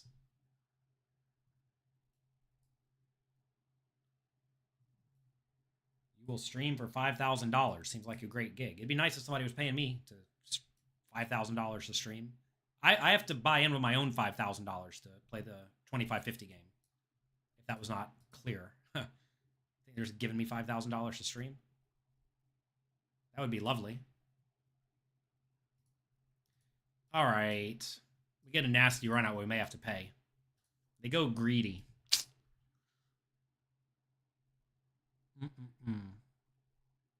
I'm going to pay here because I'm a calling station. I would not be shocked at all to see a hand as bad as a 4.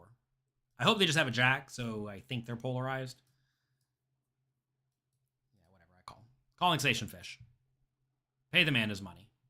Ace 3. What in the world is that? know why you would blast it with ace 3 there. Which is why I suppose I didn't fold. Really rough flop for me. Turn a draw.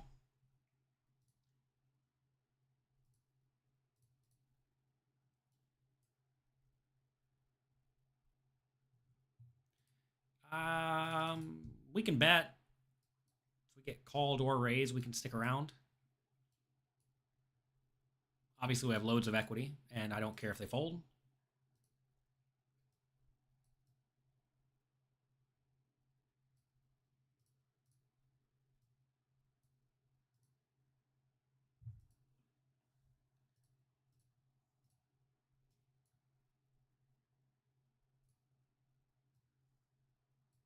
If you do have Amazon Prime, by the way, they have a lot of like little things that you get for free, which I think is really cool.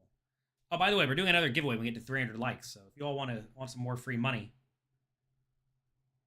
click the like button on YouTube. Go to youtube.com/pokercoaching. Check out the channel. Click the like button. Might as well click subscribe. We're giving away 50 more bucks soon. I earned your Prime sub a long time ago. Well, thank you, Ted Sheets. I appreciate it. There are lots of great streamers who put in amazing work. Every day in, day out, they take on the swings. They go through the ups and downs of poker. They feel victory of success and the pain of defeat. It's Podunk Den. Well, sorry. I can barely read. Podunk Den, currently the chip leader, sitting with 82 big blinds in the Poker Coaching Invitational. You were all invited. I hope you played. If you did not play, you can play next week. Same time, 8 p.m. Eastern. Full details are at pokercoaching.com/freeroll. By the way, there's a tiny chance we may change the time for next week. I'm not sure because I'm not going to be streaming it. But we may have somebody else streaming. And if somebody else needs to stream it at a different time, we may have it at a different time. Any changes we make will be at pokercoaching.com/freeroll.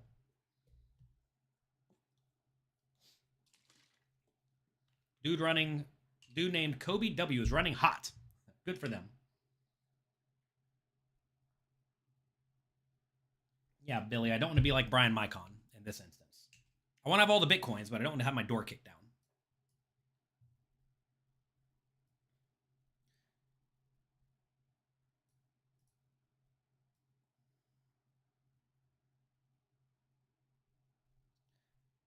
Where does Coin Poker have all the money to give away for these free rolls? Well, look, I'm not going to speak for their business. You can Google what's going on with them. And they are making a push to try to get a lot of customers. Because if you get a whole lot of customers in the online poker space, you'll make a bunch of money. Because everybody will be paying rake all the time. And from a business point of view, it's worth it to spend some number of millions of dollars for the potential to make some number of hundreds of millions of dollars if you succeed. If you fail, well, that sucks. If you succeed, you're rich. Business 101, asymmetrical risk. So far, we've given away $50 to 3 different people. 2 more incoming. We discussed asymmetrical risk last time, where I recommended putting a little bit of money into crypto for those who have none. You would currently be down about 10% or 15%. But, again, what is the upside, right? What is the potential upside? Worst case, you lose your entire investment. And, you probably won't. You'll probably lose half of your investment. Ugh, raise and 3-bet. This guy's 3-betting a lot. I don't really like folding 9s here, but the alternative is to call and then maybe get 4-bet, which would be a disaster. I don't really do much cold calling, especially out of position, ever. Notice if I did call, we would have got 4-bet, probably, and then that would have been terrible. I could have 4-bet it myself, but middle pairs are really bad to 4-bet with because they don't have blockers at all to their jamming range. So it's not a particularly good hand to 4-bet with in general. You need a ref code? No, go to pokercoaching.com/freeroll. If you click that and then click the link there, you will be in our system and able to play the free rolls. What do we think about a leaderboard? We've thought about a leaderboard, but honestly, I don't really want to do the logistics of keeping up with it. That said, we may do a leaderboard. We may do a leaderboard. Is the stream delayed? It is. Why? You trying to stream snipe me? You think I'm so dense that I don't know how to put a delay on my stream? Some people think Jonathan Little is literally clueless. What have I done to make all of you think that I am literally clueless? I know I act clueless sometimes on purpose. I know I play like I'm clueless about half the time. But what have I done that makes you actually think that I'm totally out of it? Please let me know in the comment section.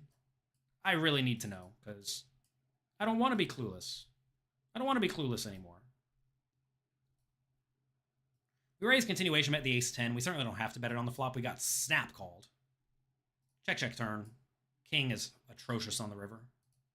Man, we've got some bad rivers so far today. Check, thank goodness. All right. They let us win.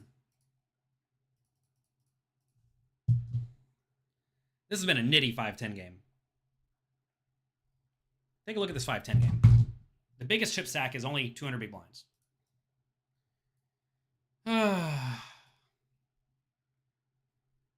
Nitty games are no good. I want action games. Most of the things I've asked to implement so far are just bug fixes. There are a few things in cash games that were not quite perfect, and they're working on implementing a lot of these things. I've asked them to change the tournaments where they, at least for my free rolls, like be able to turn off hand for hand every money jump. I think that's very important. I've asked them to potentially level out or like skip various payout jumps if that's the alternative. Like, you know, I've given them a bunch of ideas, and they are either they've already implemented some, or they are saying that they're considering implementing them. So that's good. The tournament in general, they asked exactly what kind of tournament do I want. I told them. They made exactly the structure that I asked for. It needed to be over in about 3.5 hours. I wanted to make sure first place was some real amount of money, $390, and you know, they're doing it. You need to talk some sense into Kevin Martin. Kevin Martin has never asked my opinion about his poker strategy. I typically don't go around giving my opinion about people who I do not know very well. I'm friendly with Kevin. He's always been nice to me. I've always been nice to him, I think. He thinks he's good when he's trash. I have no clue if Kevin Martin is good at poker or not.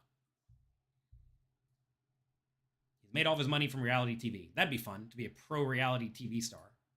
How do they do deposits? If you deposit Ethereum, which is what I've done when I've deposited, the money has gotten there within 30 seconds. Pretty cool. It cost me 45 cents to send the money. I have not tried to cash out yet, but I do know they cash out. I see on the back end a bunch of you have cashed out already. And as far as I know, they cash out quickly. You have to use crypto, which is a feature, not a bug. And I think it's excellent.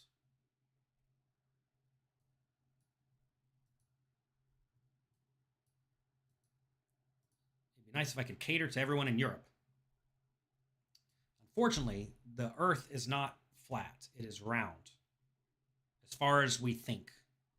And the problem with that is that people a while back decided to make various time zones, because mainly they didn't want people working in the middle of the night in some places, kind of.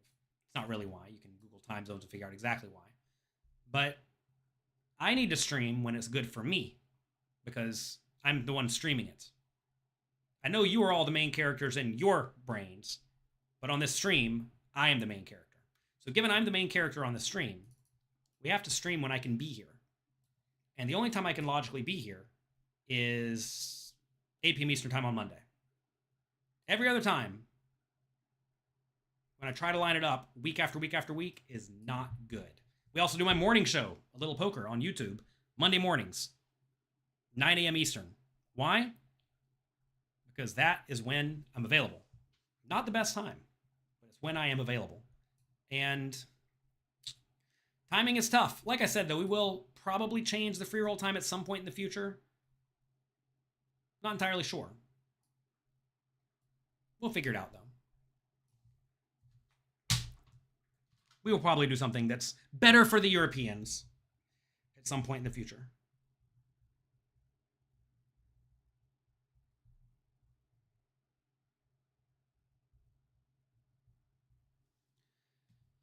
Okay. Where do you find your angel investments? I make a lot of investments to other people who I find to be sharp. I am not some sort of angel investing savant as far as I know. Now would be a great time to win some crypto, that's for sure. What do you feel about NFTs? You can't really feel them. They're more of an intangible thing.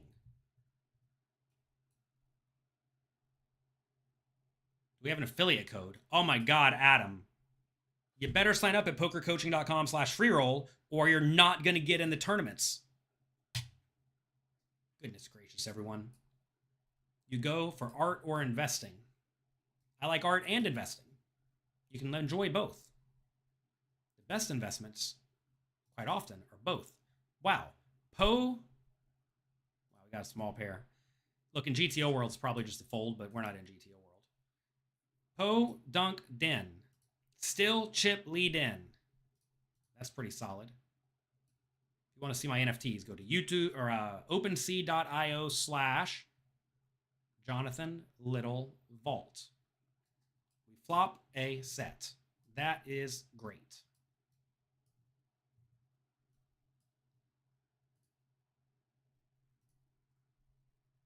Face a bet. We'll definitely put in the raise. Just trying to get money in the pot. On this draw heavy board. We'll go for kind of big raise when we don't block the top pairs at all. They can have lots of straight draws, flush draws, all, etc., etc., etc. They can have everything. They have all the nuts. Please don't fold. King is only marginal because we now lose to Jack 10. This looks like that horror story earlier where I had two pair and they made top set.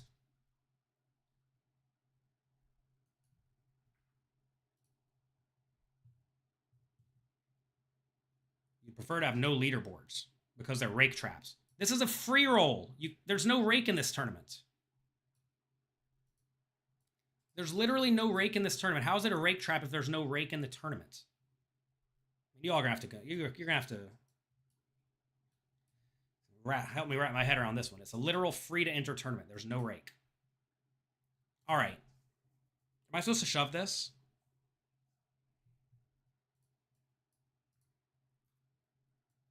Guess. I don't even know. It feels like this might be too weak. I'm just going to shove it, but I'm not sure this is right. We may never get called unless we're beat. But I think if they have Jack 10, they'll call. Wow. King and 9. Great. Great, great. That does sound about right. That is how the day is going. Remember I said the horror show where he lost with two pairs a second ago? Now we make set and lose. Maybe we shouldn't shove, but I think we're getting stacked anyway on the river. Don't really see how I can fold.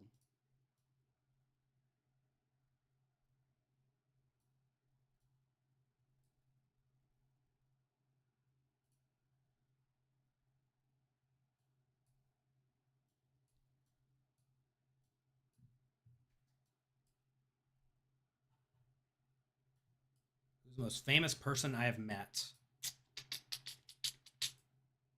Probably Elon Musk, if I had to guess. Is he the most popular on Twitter yet? I got to have a 20-minute conversation with Elon Musk one time at Sheryl Sandberg's house in San Francisco. It's Phil Hellmuth's book launch party. The great Phil Hellmuth had a book launch party at Sheryl Sandberg's house, and I was there. And I was talking to this guy, Jason Calacanis, who I make a lot of angel investments through. Elon strolls in, hanging out with Jason. I'm already hanging out with Jason, and we chatted up for about 20 minutes. I thank him for sending our children to Mars. Maybe.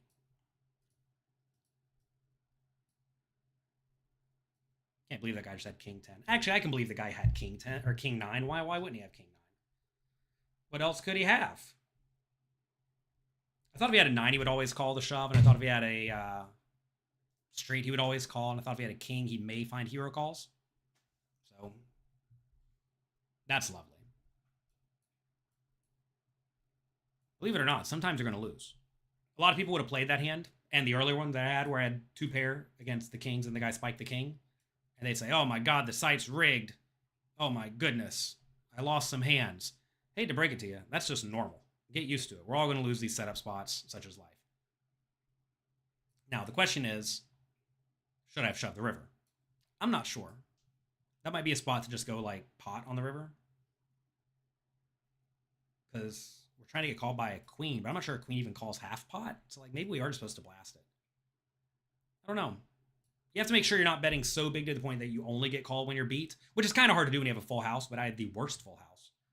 And there were full houses available. They certainly could have queen nine, king nine, etc. Right? So I don't know. That might have been too big of a shove. Do you like being really busy, or am I a free spirit? I'm pretty busy. I think it's good to be productive in general. Now that doesn't necessarily mean busy. Busy doesn't mean productive doesn't mean busy slash hectic slash always moving, because quite often a beneficial thing you can do is clear your mind and give yourself plenty of time to think.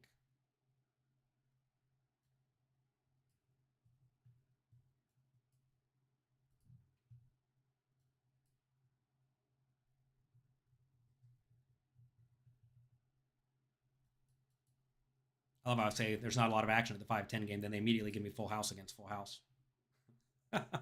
It's like they can hear me. It must be rigged.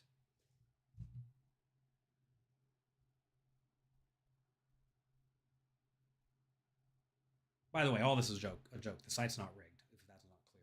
Sarcasm is lost on the internet. I recognize this. Very much lost on a lot of people. 6 more likes. We're giving away $50. That's cool. Who wants it? 6-2 suited. Not a great hand at all, but getting good odds, closing the action, whatever. Spin the wheel. Give me something.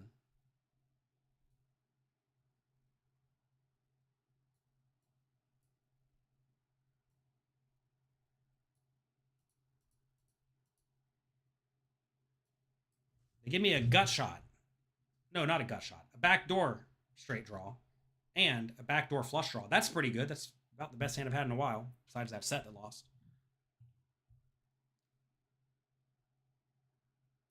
Hey, we turned a gutter.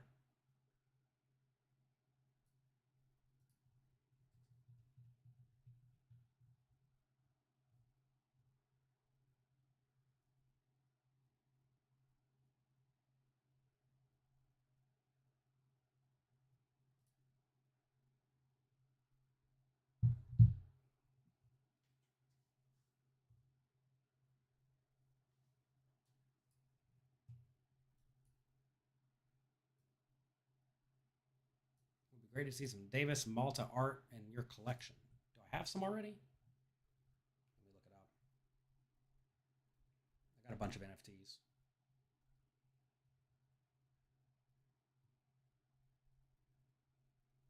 I follow them on Twitter. We follow each other. Maybe I don't have anything. I don't know. Oh, no, I don't think I do. But that's fine. Not so worried about it. I'm not necessarily in accumulation phase at this point. I'm mainly collecting either very, very, very, very, very cheap emerging art from artists I like, or things I think are grails.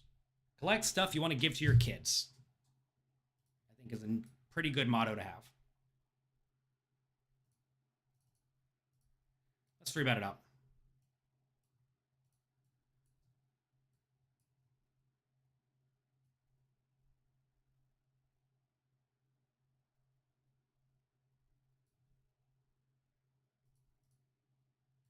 We get called. We flop nothing.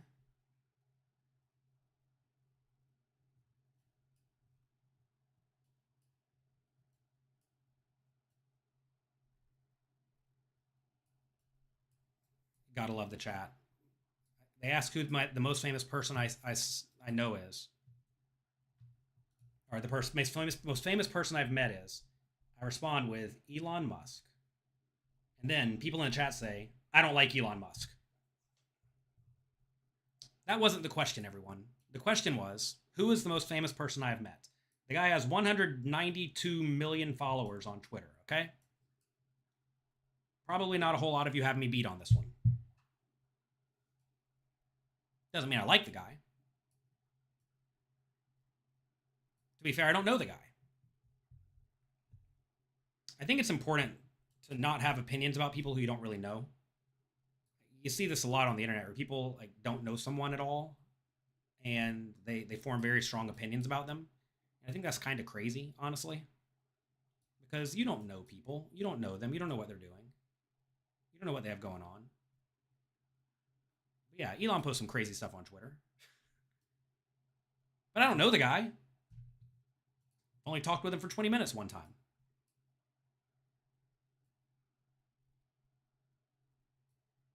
Man, oh man, we're just getting brutalized today, huh?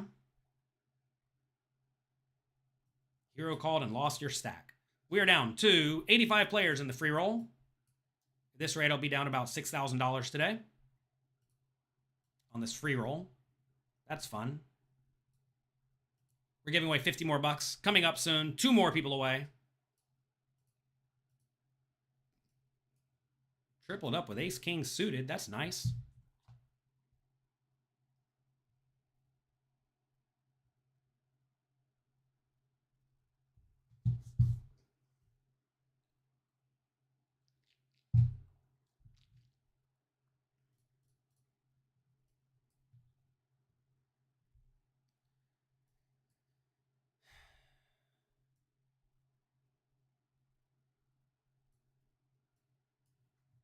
It looked like your last tournament loss where you flopped a set and lost to the full house.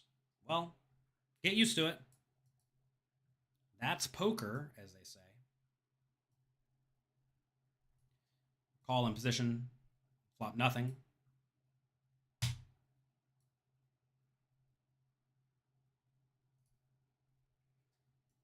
They check. Should we try to bluff? Probably not.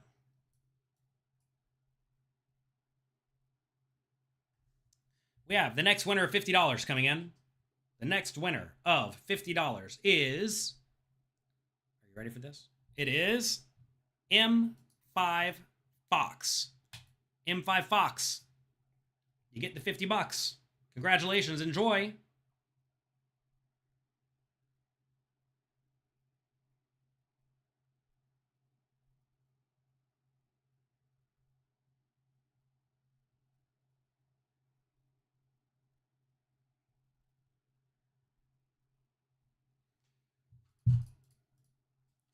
Raise it up with the 10s.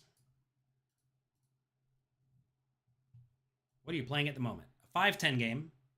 It's 5-10 no limit hold'em. And 2. Oh gosh, everybody quit on me. Guess we're not playing 5-10 no limit hold'em. And 2 $1, $2 games on the side.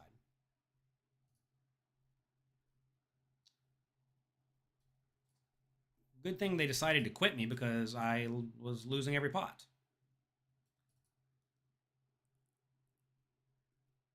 I think we can go ahead and just bet. Maybe over bluffing here. We have lots of outs we can turn. Instead we turn nothing. Now they're never going to fold a pair. So that's annoying. Oh, goodness. Just another one of those days. Check, check. Ace high. Great.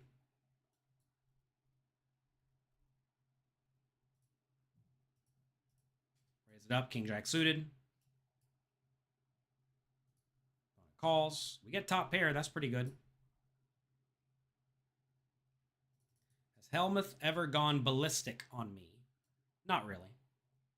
He's been a little snarky every now and then, but that's just how he gets. He can't help himself. We bet get called. 10-9's the nuts, or 9-8's the nuts.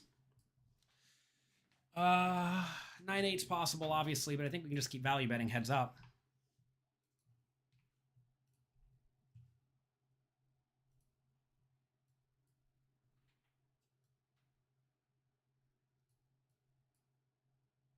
If we get check raise, I'm going to be sick.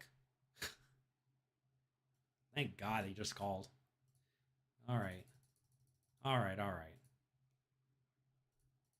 Value bet again? I think so.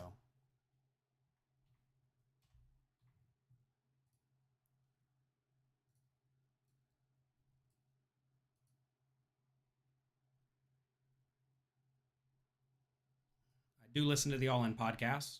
I listen to a bunch of podcasts, to be fair. We get called and we win. Finally got to win a hand. That's lovely. We are down to 67 players in the free roll. Made another set. Think I'm going to win or not? I'm probably going to win this one because I have the nuts. Good old-fashioned nuts.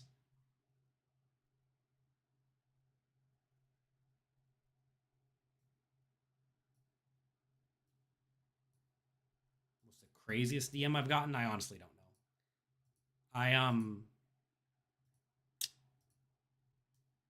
Ace is rough. It's hard to get called now. I'm gonna go 18, I think. Oh no, I'm just gonna go big. 36. Fine. 36. You convince me.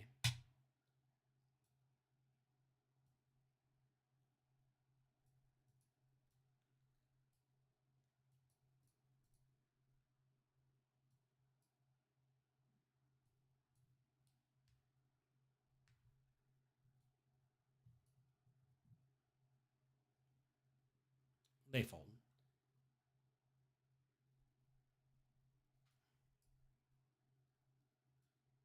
I don't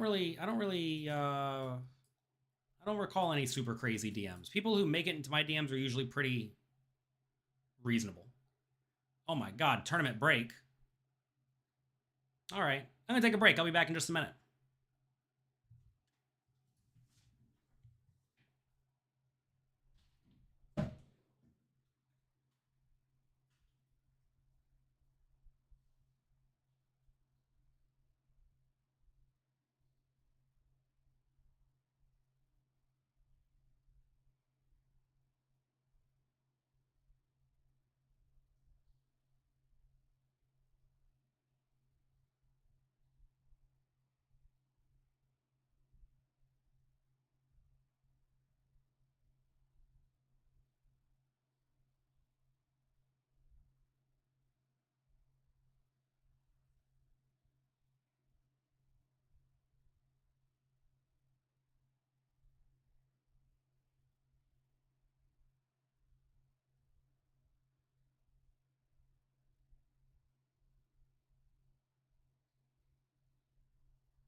Hello, everyone. We are back. We are still sweating out the poker coaching invitational. There are 64 players remaining out of 1,229 who started. It's a lot of players.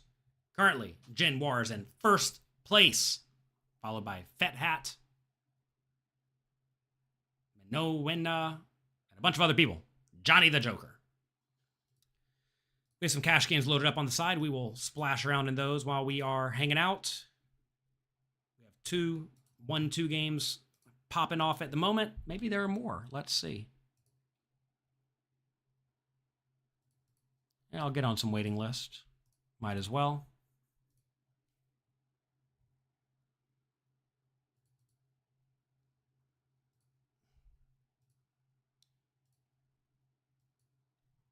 I'll hop in a 2-5 game too. So we have some action. We'll keep an eye on the tournament.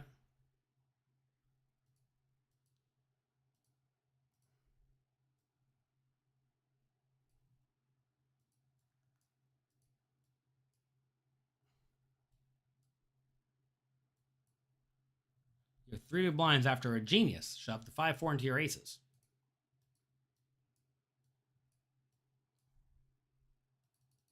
Sounds like you're unhappy about that.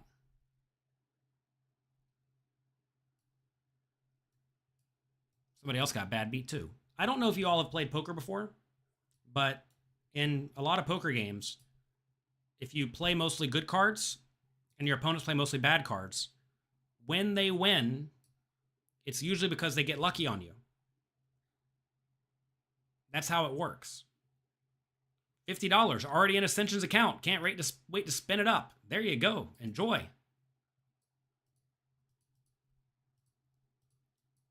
But yeah, if you play good cards and your opponents play bad cards, they're the ones who spike on you, not the other way around. So don't be sad or disgruntled or unhappy or any of that. Get used to it.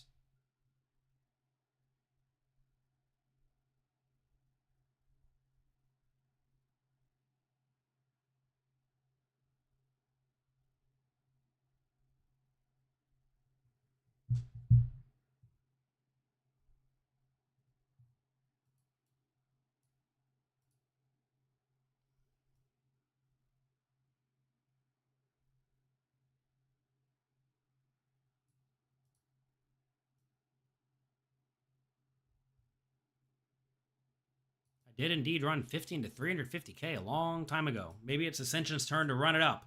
Ascension's already ran $0 into a WSOP Paradise package, as well as a trip to Vegas for the NFT Poker Championship and a bunch of other stuff. So Ascension is a runner-upper of epic proportions, as far as I can tell.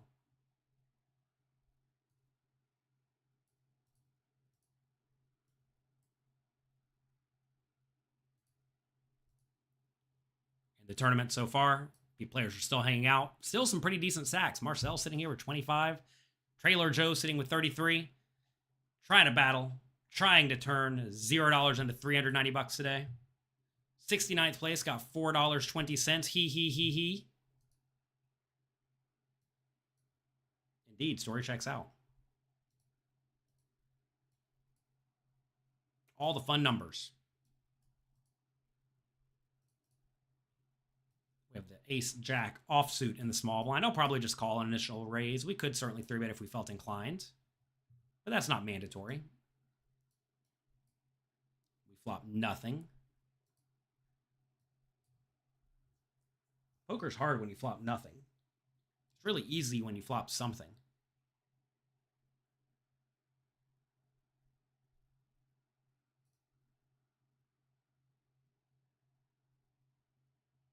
Facing small bet, we can certainly call.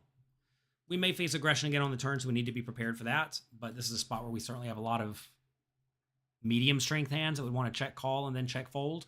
Queen of Hearts is really bad for me on the turn because they're going to turn lots of flush draws that have good equity, but also lots of queens with stuff like King, Queen, Queen, Jack, Queen 10, Queen 9. So I'll fold the turn. Feel my annoyance with the way today's session's going? By the sound of my clicking? I can. It's important to look for early signs of frustration, disgruntlement, annoyance. I know that whenever I'm having a rough go at it, I start to click a little harder. Not that I'm having that much rough of a go. We've been stacked 2 times. You ever been stacked 2 times in a session? Oh, the pain. Oh, the pain.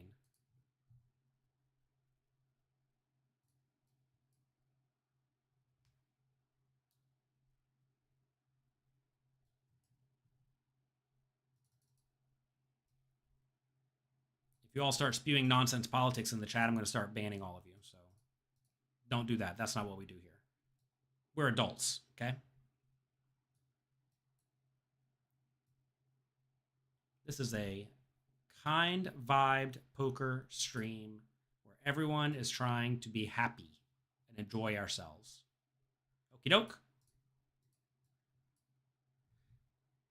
Jeff says your third tournament on Coin Poker. He went all in on the flop. He had king, queen suited. There was a queen and 2 smaller cards. You should have won 80%. No, you will win 80%.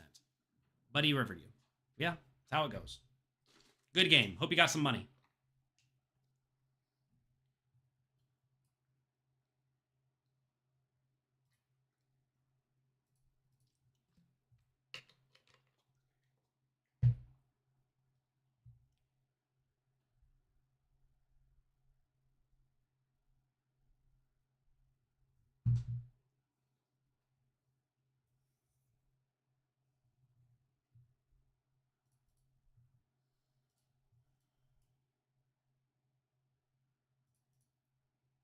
At least you cashed. Good. I'm glad to hear it.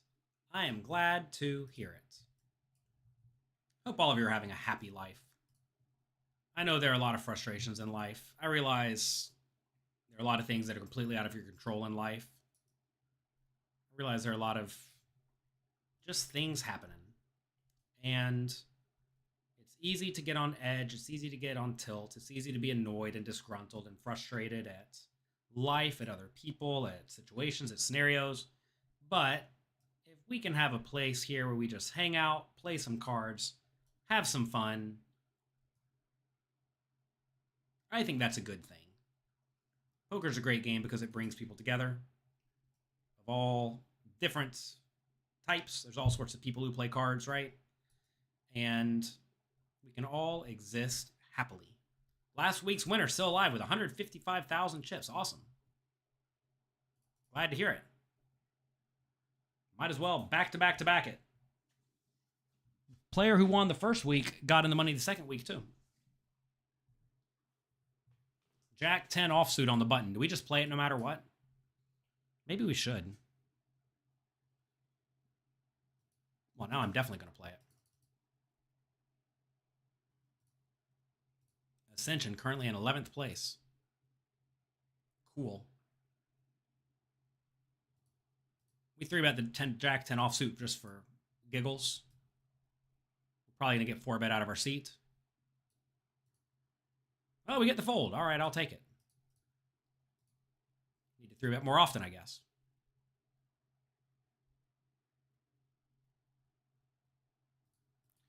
We're currently down to 55 players in the Poker Coaching Invitational. John says you have 17 big blinds and think you have to go all in every hand. That is absolutely not true. You absolutely do not have to go all in every hand in a tournament when you have a bunch of chips. 17 big blinds. Absolutely 100% not correct.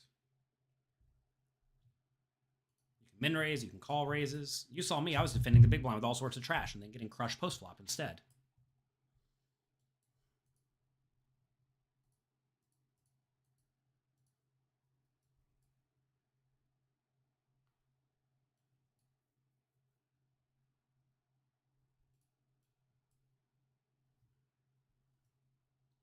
Decided to see the flop. Queen Jack offsuit. We could have squeezed. I decided just to call against a raise and a call. We flop it. I suppose I'll put in the check raise. This is a spot where we certainly can check raise. Lots of backdoor draws. Obviously, we could be behind, which would be a real bummer. Oh, where'd the game go? This is a pretty good spot to check raise with stuff like 6-5 of diamonds, etc., etc. I also just applied aggression a second ago to this player, so maybe that will make them slightly more inclined to play back. It shouldn't, but maybe it will.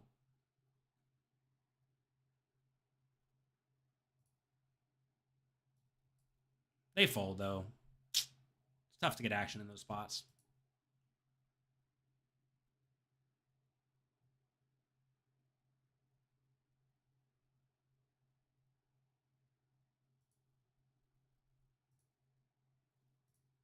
Queen 9 suited is one of my favorite hands in all of poker.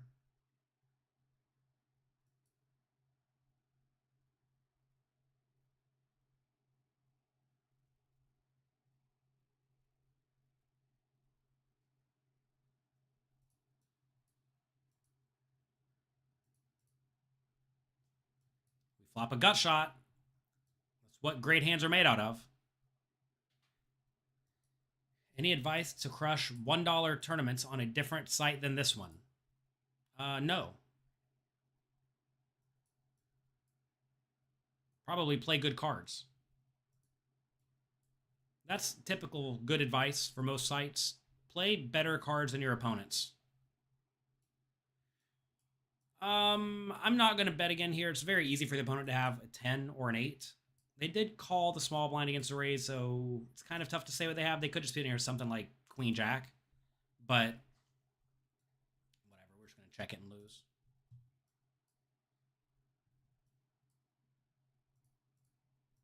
King we can bluff. If they have a 10, they're obviously going to call. But if they have worse than that, we can probably get them to fold.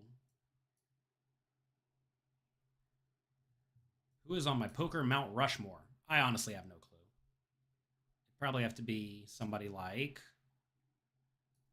check raise me out of my seat. Great. Phil Ivey obviously has to be there, right? Probably someone like Doyle Brunson has to be there, right?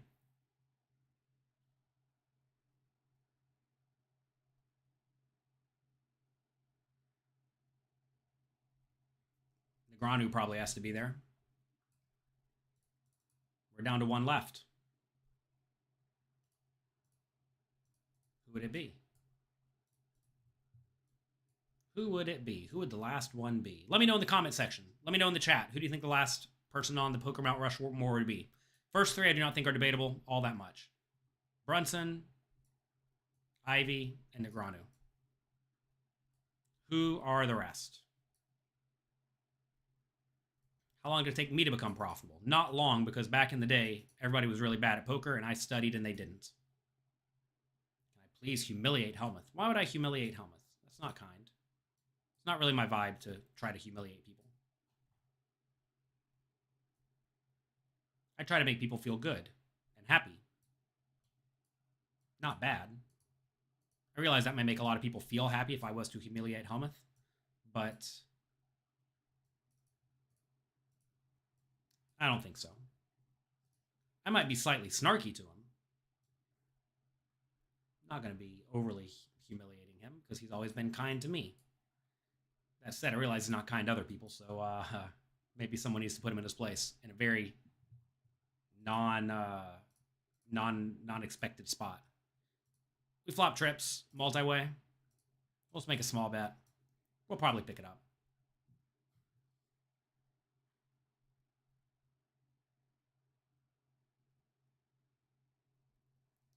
Get called. This is great. They're going to have a lot of eights. Turns to 6. Straights are possible. Can you play coin poker in Nevada? You certainly can. You can play it anywhere in the world.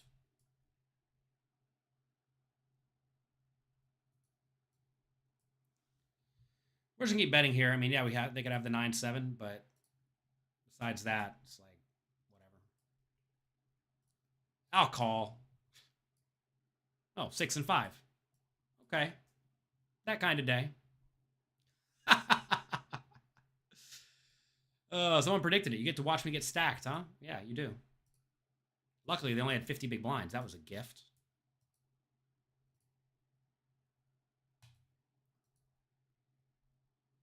Just one of those days. We are down to 40 people in the Poker Coaching Invitational. If you have not already signed up for next week, make sure you get in it. Up there, pokercoaching.com/freeroll. Do you all want to have another free roll or another $50 giveaway? I think it's about that time. We'll be doing that soon. Who was the best man at my wedding? It was Shannon Shore. Uncle Shannon Shore. He's everybody's uncle, not just mine.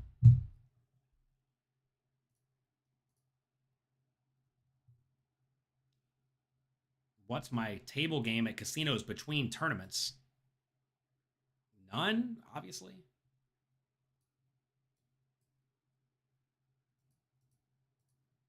Just because a game exists does not mean you have to play.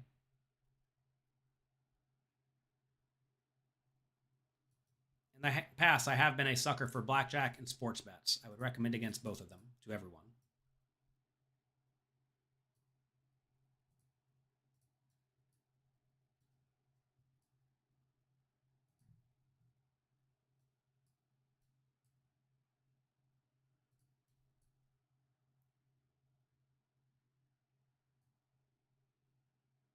I'm trying to think who goes on the Poker Hall of Fame here, or Poker Mount Rushmore.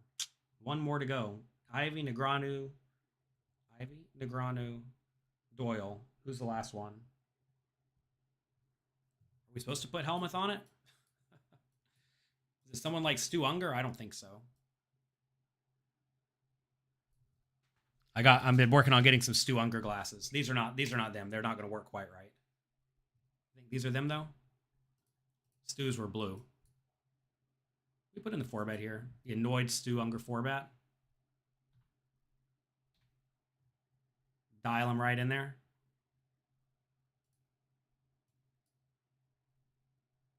There you go. There you go.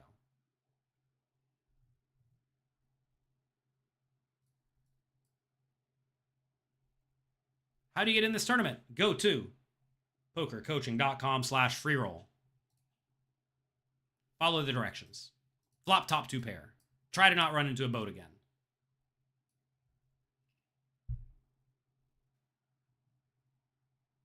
We raise it up immediately. Feels like it's hard to get paid here. I've been very aggressive. My wife's taking a picture of me outside the window because I look so goofy. But that's fine. I don't care. Oh my god. Having too much fun. They gotta have blue lenses. I have some with blue lenses in the mail coming. If you're gonna do it, you gotta do it right.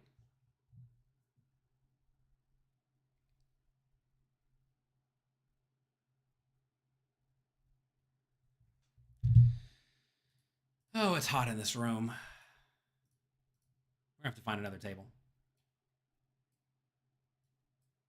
We get re-raised. Easy call. Flop nothing. Now everyone's saying Stu Unger. I don't know if any of you knew Stu Unger.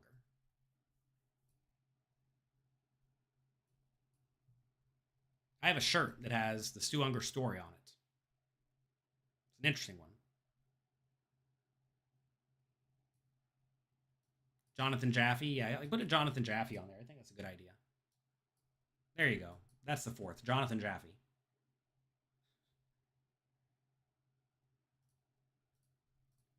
How are we doing in this free roll? 33 players remain. We're getting down to the nitty gritty. I think the answer has to be Helmuth. It is what it is. Maybe we just hold off on 2 tables for now. Keep a tournament table up since we're getting towards the end. So Billy Bob says Helmuth because he has many bracelets. The question is, honestly, serious question for all of you. Serious question for all of you. Do bracelets matter?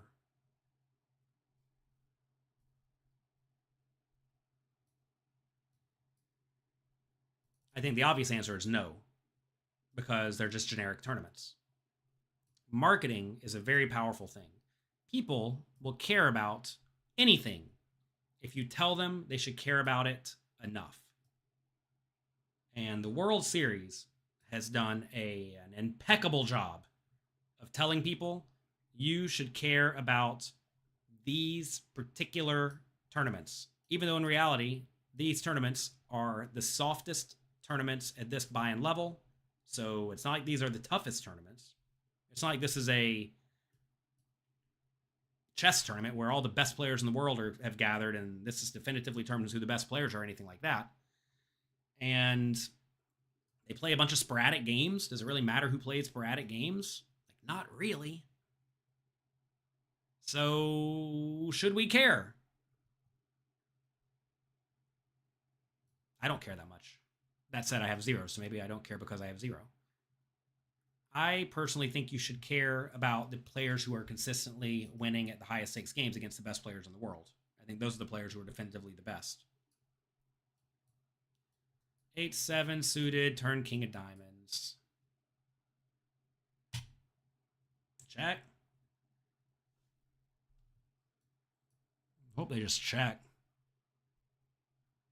Guess we gotta fold to a bet. They're not just gonna float ace high, right? I mean, I lose here every time. Maybe I beat like pocket 5s or something. I don't know. I'm just gonna check.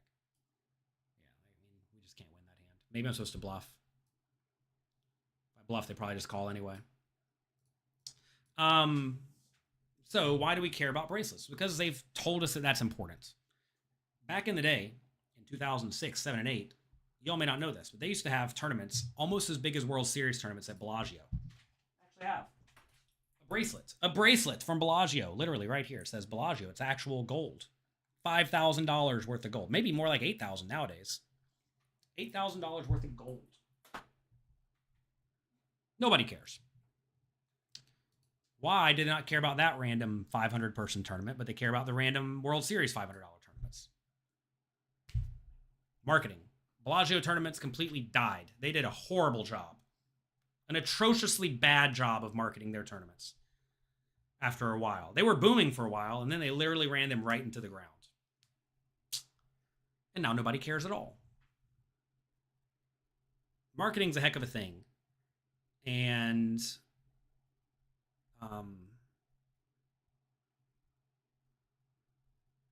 I would recommend you try to not fall for it.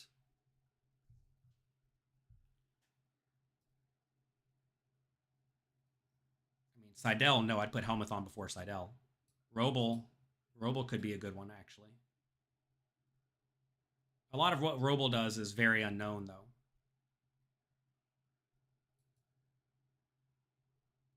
Have you ever thought of card counting? Card counting doesn't really help you in poker. That's a different game. That's a game called blackjack.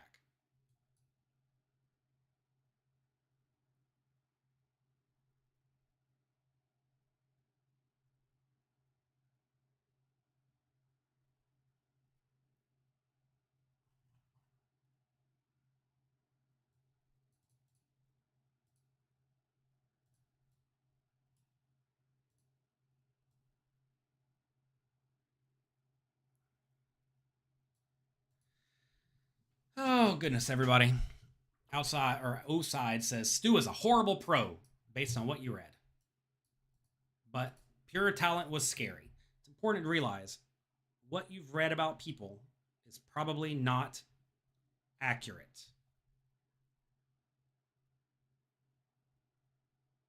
What you read about people on the internet is probably not totally accurate. What you see people doing on TV is probably not totally accurate. A lot of people like to make strong opinions, like, oh, Stu is a great player. I've never met the guy, and I bet most of you haven't either. I've met a lot of people who knew him and have told me plenty of stories. I probably have way more secondhand stories than you all do. But I didn't know the guy. Another one that probably deserves to be up there is maybe Chip Reese.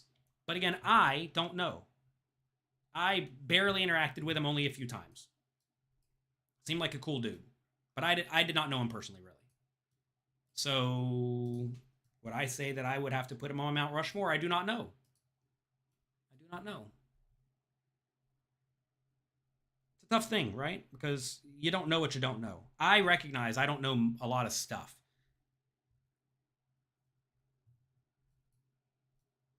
One of the Binions maybe should go up there. I actually thought about that. I also thought about the Poker Stars guy.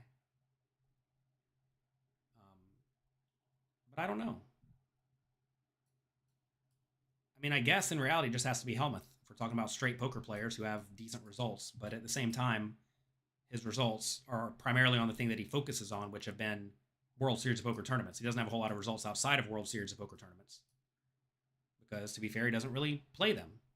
He decided to tell everybody that World Series bracelets matter. And, well, people listened. If you tell people it matters enough, maybe, just maybe, they'll start to believe you. We make set again. I mean, we just made a bunch of sets today, but they've all lost. Are there any sites that have good sit and go volume? Sit and goes have been dead for a long time. I would highly recommend you forget about sit and goes and move on to a different game.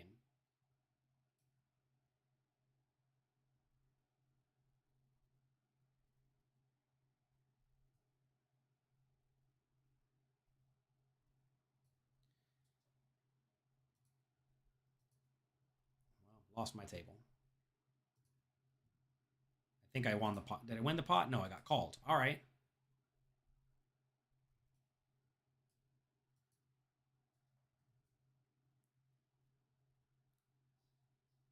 So Jerry makes an interesting point. One or two bracelets doesn't matter, but whenever you have 12, it starts to say you're awesome at poker.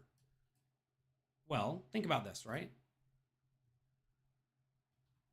We're going to overpot. I don't know how many tournament wins I have, but it's a lot. And the question is does that mean, well, to be fair, I am awesome at poker. But like, does that mean I'm the greatest person ever at poker? The answer is obviously not, right? And I don't know. You just got to be careful with marketing. You got to be careful with marketing.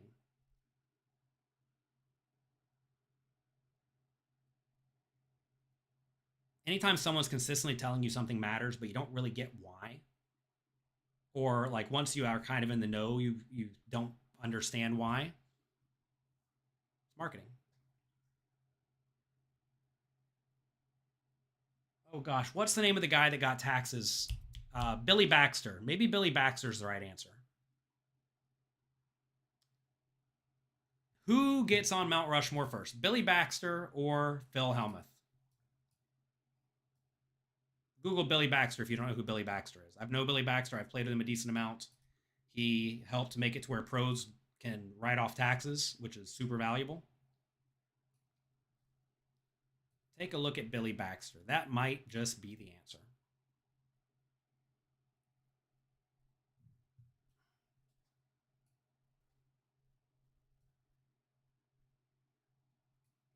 We raise, we get 3, but we'll just call the queens.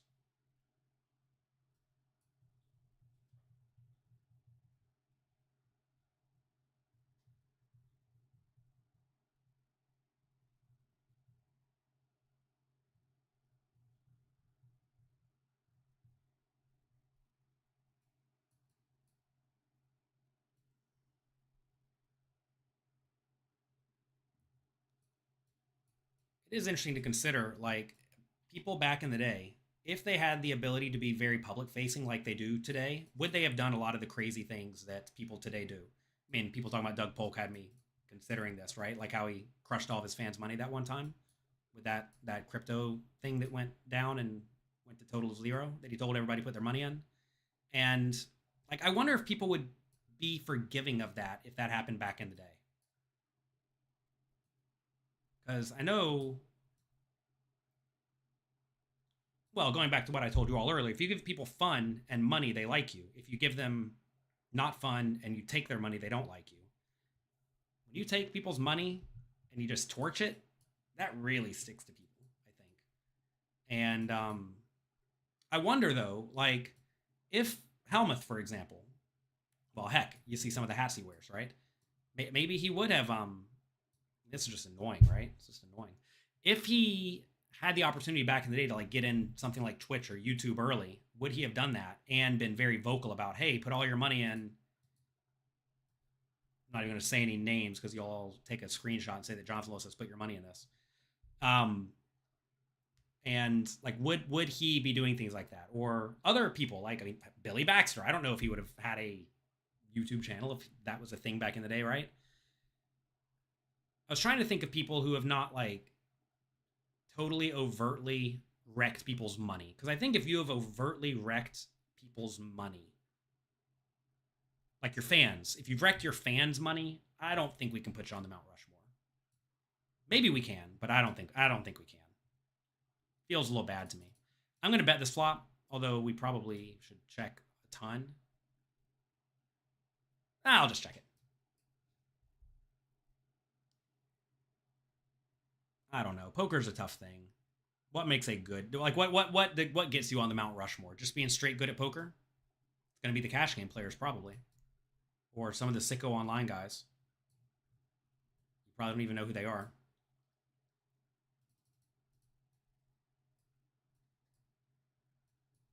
I mean, Johnny Chan is an example, right? His casino closed in Texas and they had a hard time paying out people, right? Like that's like in my mind, that's probably enough. If you tell your people to put money in a spot and then that spot runs off with all their money, that's not good.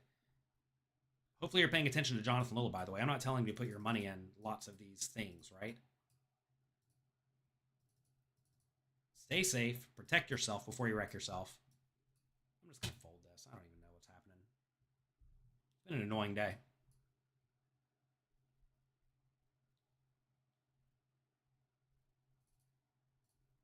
How are we doing in the tournament? We're down to 18 players only. Ascension, GTO, busted. 22nd place. Who else we got? Jonathan Jaffe. Kind of. Still in the tournament. Let's take a look at that. My YouTube has helped a lot. Great. Glad to hear it. You're grinding for a living in Vegas. What was your biggest winning day in buy-ins? I honestly don't even know, Stephanie. I didn't care about that kind of thing. I know that may sound crazy, but like, it just doesn't matter that much. I mean, when you're sitting there grinding all day, every day, if I was playing like 5-10 is the normal game, probably like 8K or 10K or something. You can't just like go on some monster upswing when you start with only $1,500 because the game was capped. At 10-20 every once in a while, you get somebody for like 20K or something, but it's not like you're going on a 100K upswing in a day at 10-20 or anything like that. I mean, there were sporadic days where I would be playing 200-400, but that doesn't really count, right? Because you win like 2 buy-ins. 2 buy-ins is a huge day.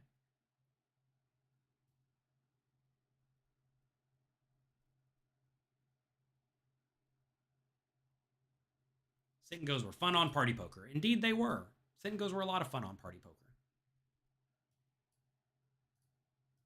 The good old days.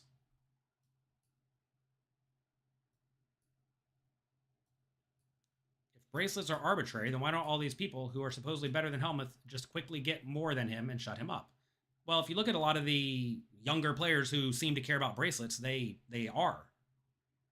I mean, players who are, roughly my age already have 6, 7, 8, something like that, whatever it is. And they're grinding the same schedule as Helmuth, right? They're racking up multiple per year.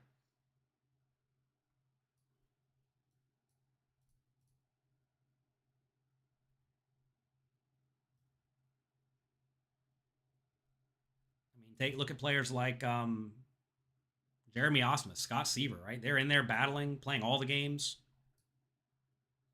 and they're accumulating, right? They're catching up.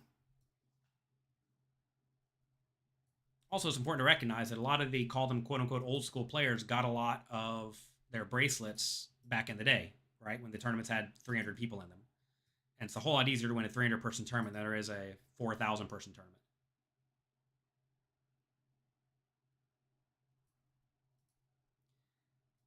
Pretty much every old school pro who's ever played with Chip Reese that I've talked to tells me Chip Reese was the best. Not just at being good at poker, but also at getting people to want to play with him, which is a lot of the skill in high stakes cash games.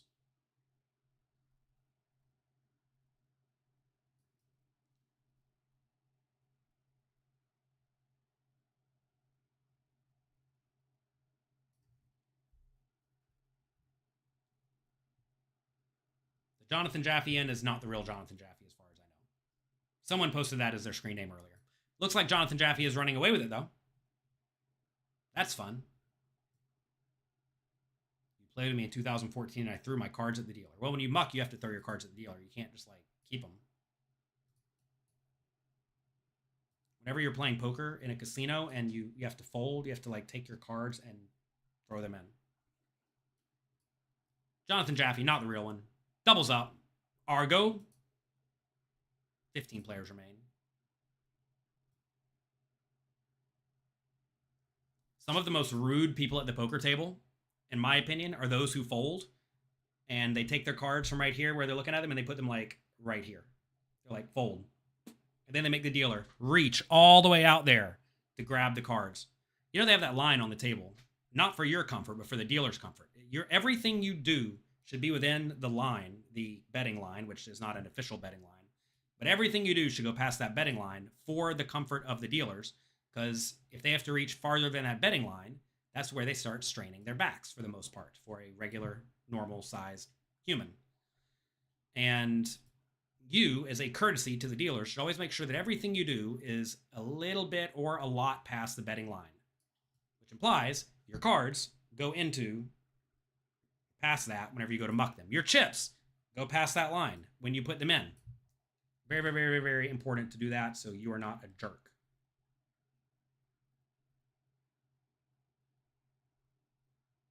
We get a 350K or 350 likes, by the way. We'll do the final giveaway. You better hurry.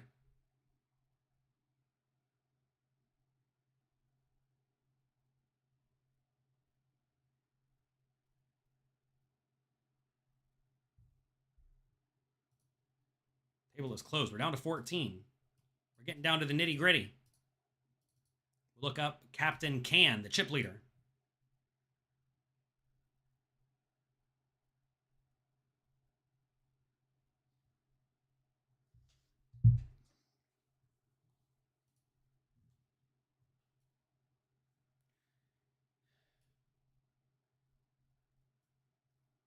Smash the like button. We'll give the final giveaway.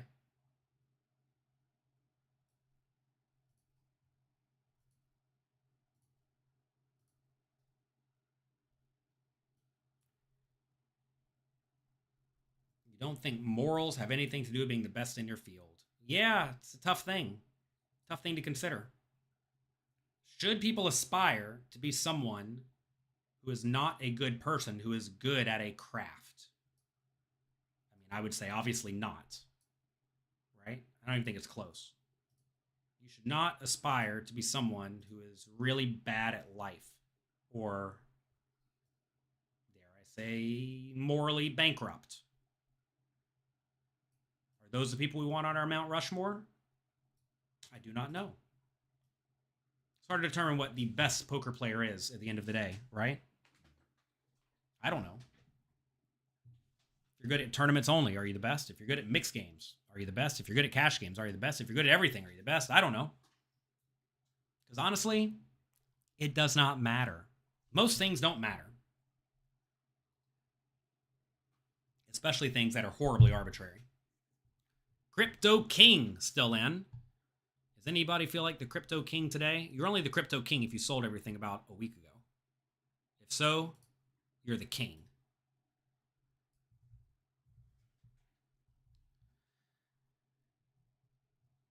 I ever played in Milwaukee? I've never been to Milwaukee. King, queen suited. We have one table left. I've closed down the rest. I'm ready for sleep. Got to be awake bright and early in the morning to take care of children. Facing a raise. We can call our 3-bet. I think we can bump it up with this hand. It's fine. They fold. We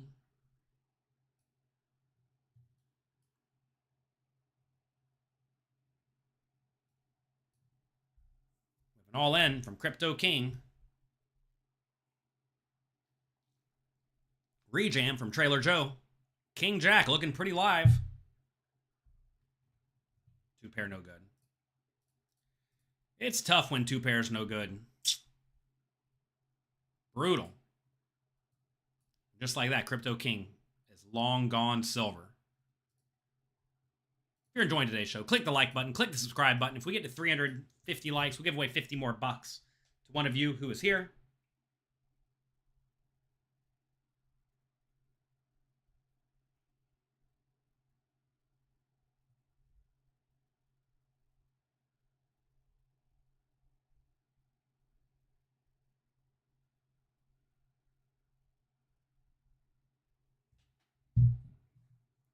Wasn't Chip's game best game 7-card stud? I don't know. That's what people say, but I don't know. I have never played 7-card stud with Chip Reese or any of those people, so I don't know whose best game is what. Everyone, listen, please, please, please, please, please. Recognize that what people say about other people very often is not that relevant, especially when that person did the thing a long time ago. It's pure speculation. I don't want to spend my time speculating about things that I don't know, you don't know, and nobody in this chat knows.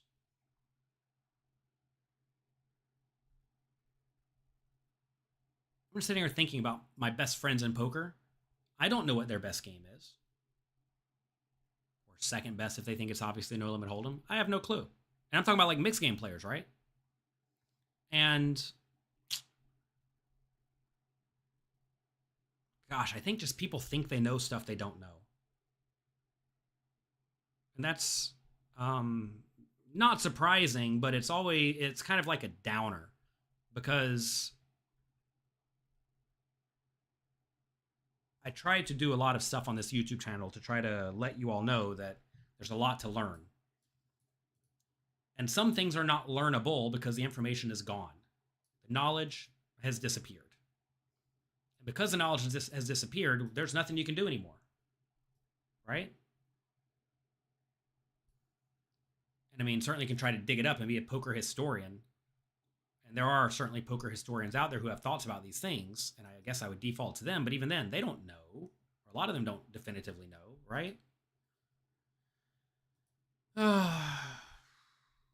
Check raise, maybe?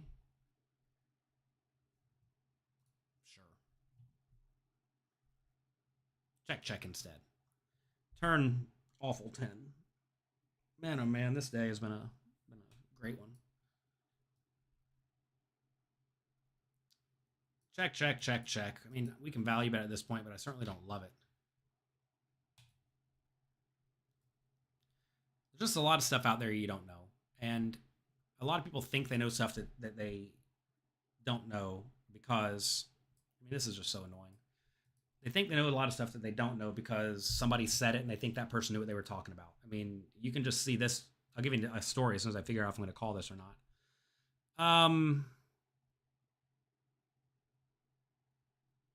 What do I want to call with here? Two pairs, obviously. Sets, obviously. Straights, obviously. Flush, obviously. A lot of hands. I want to have a heart in my hand, I guess. Right? Guess I want to have a heart in my hand.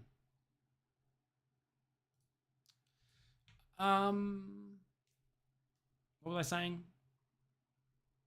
Oh, one time I was sitting at the table, minding my own business, playing 5-10 limit hold'em at Bellagio, and people were discussing what time the World Poker Tour final table started. I knew for a fact it started at 4:30 p.m. I knew for a fact. Okay? I'm sitting there minding my own business, not talking to anybody. Somebody at the table immediately says, it starts at 2 o'clock.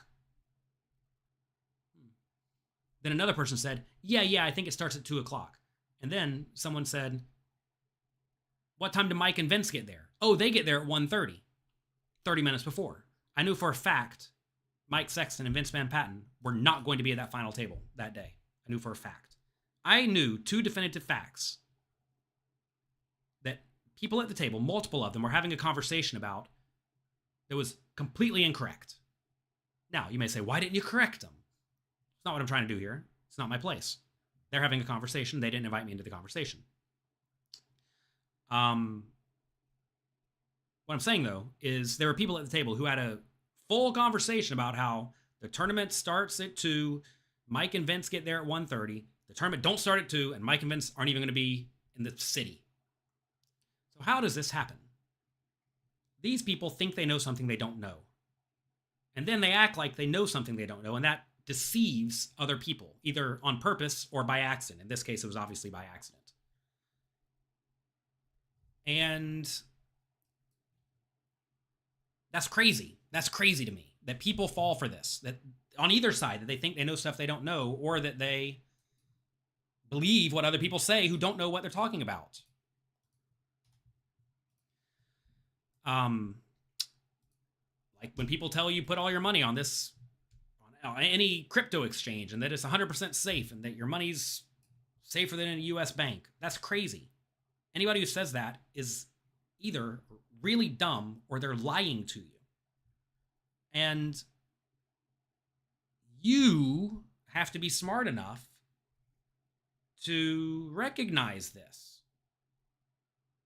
If you can't recognize this and you can't see beyond that, you're just going to be getting deceived left and right in all aspects of life. And I don't want that for you. I want you all to be sharp and not get screwed over by people.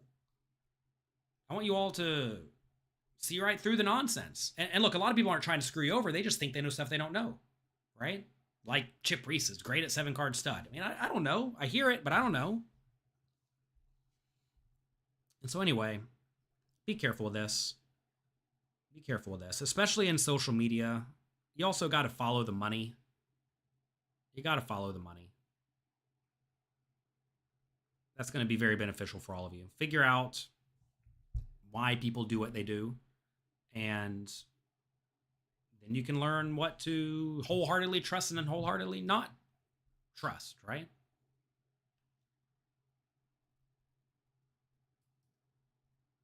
Anyway, Why do we always go on this tangent? I think I end up going on this tangent because I see so many people getting deceived by influencers, like people like me, right?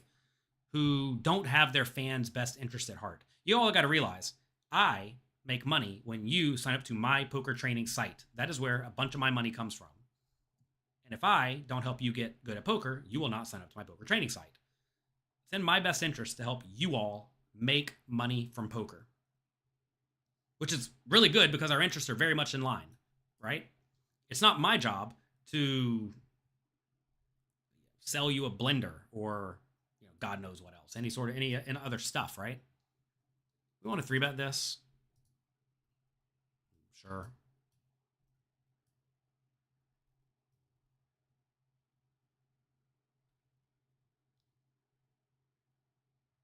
You got to love some of the comments here.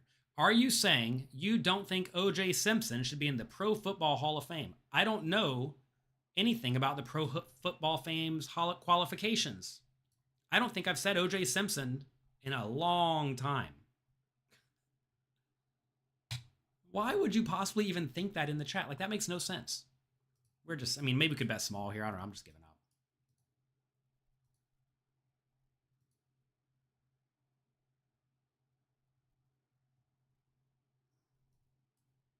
Anyway. I'm tired of talking about stuff. I'm ready to go to bed. We're down to 12 players in the tournament.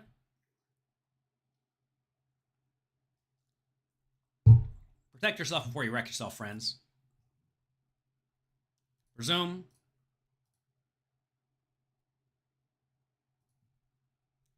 Most people don't know much about what they're talking about, which is a sad thing that you have to presume, but I think that'll go a long way to helping you out. You may say, how can you trust Jonathan Little to know what he's talking about? I typically don't talk about a whole lot of things. I do a whole lot of listening, and I mainly talk about things that I am pretty well versed at. If you pay attention to Jonathan Little's advice on most things, it is, I don't know. Because I don't. I don't know is an okay answer. Someone a while back said, you shouldn't say I don't know on a YouTube channel because it makes people think you're not an authority. Look, everybody, I'm a regular person just like all of you. I know what I know, but I also think I'm pretty good at knowing what I don't know. And I don't know a lot of stuff. I'm pretty good at finding answers and doing work to try to find answers, but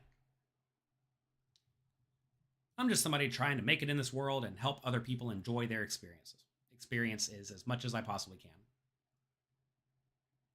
Raise 10s, get called, flop, or awfully. Who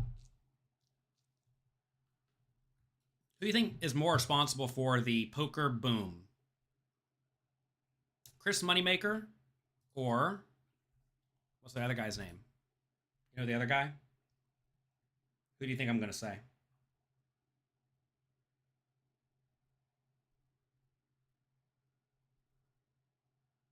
What's that guy's name?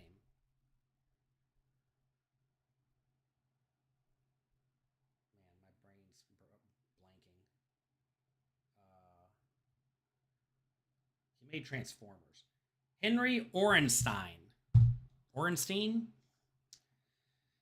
I think we have to credit the poker boom to Henry Orenstein, don't you think?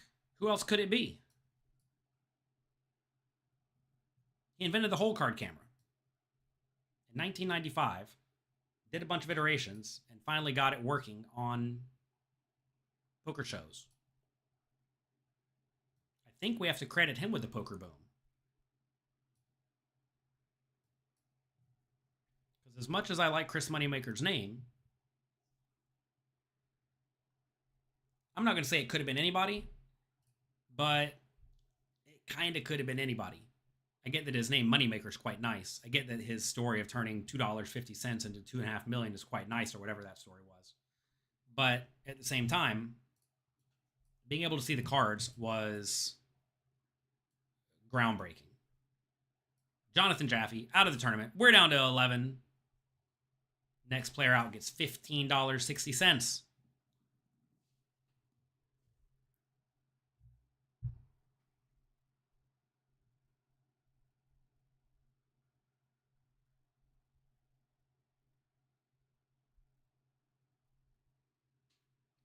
The guy, Henry Orenstein, I don't know how to say it. He made Transformers and has over 100 patents. He passed away in 2021. I wonder.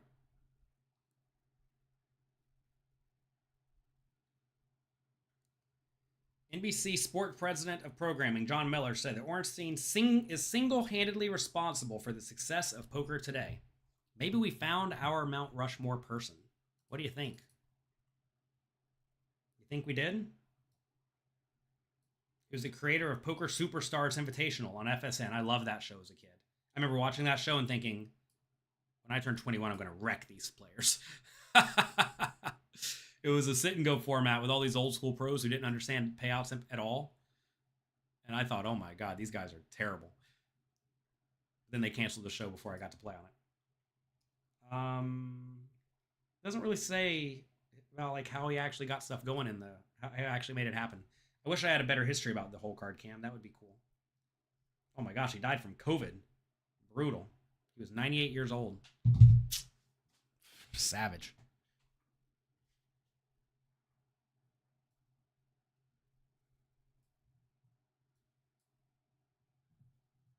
Yeah, that's got to be it, right?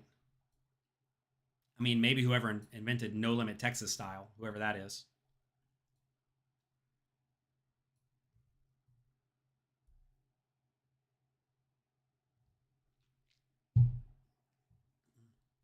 Believe none of what you're told and only half of what you see. Probably about right.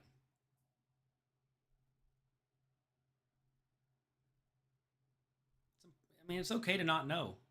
It's okay. It's okay for their things to be unknown. It's okay to not judge. It's okay to not form a strong opinion based on almost no information, right? We don't have good information about most things. That's okay. We're currently down to 8 players. Next player out. We're going to be getting $40 in the Poker Coaching Invitational. If you are new here, make sure you check out pokercoaching.com/freeroll. If we get to 350 likes, we're going to be giving away $50 to somebody here. Click the like button on YouTube. Check it out.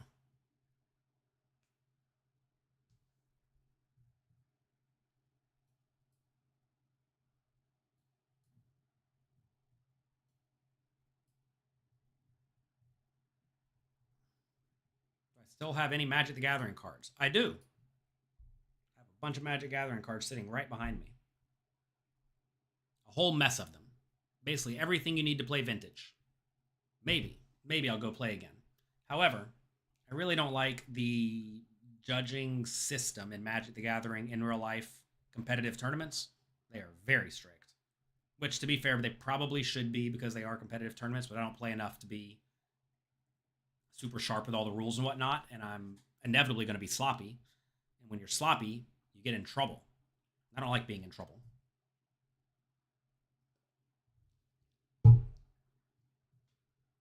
I'll type my Instagram account. My Magic the Gathering Instagram account. Instagram.com/dailymagicmuse. Check it out.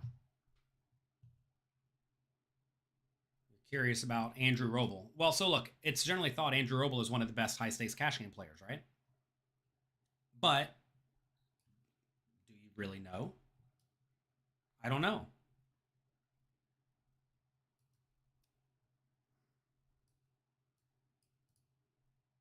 I mean, I've only seen him play on TV a few times, so how could I possibly think that he is the best player if I've seen him play on TV a few times? I'm sure he played well. This is coming from someone who's, I mean, I'm friendly with Andrew Roble. We used to be great friends. Okimos God back in the day. We used to play sit and goes together all the time.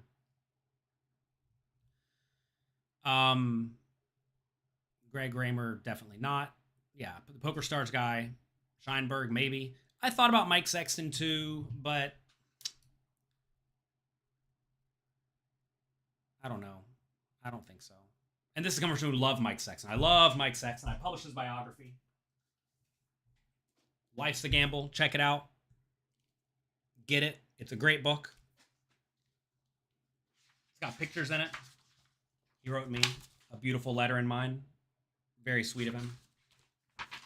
I'm glad we got this published before he passed away. You all can get me all sentimental. Don't get me sentimental. It Says to one of the great teachers, players, and ambassadors in the poker world. Thanks for all you do for poker. And thanks for inviting me to write a chapter in your book. All the best, Mike. Very sweet.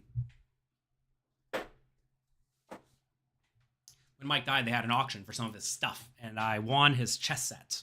I own Mike Sexton's chess set. I think the RFID cameras came about because of the whole card camera. So, I mean, I think we got to give a nod to Henry for that one.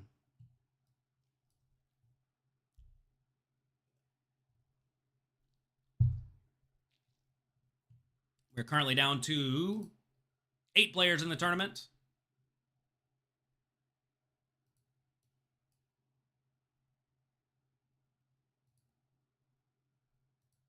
Shortest stack currently has 8 big blinds.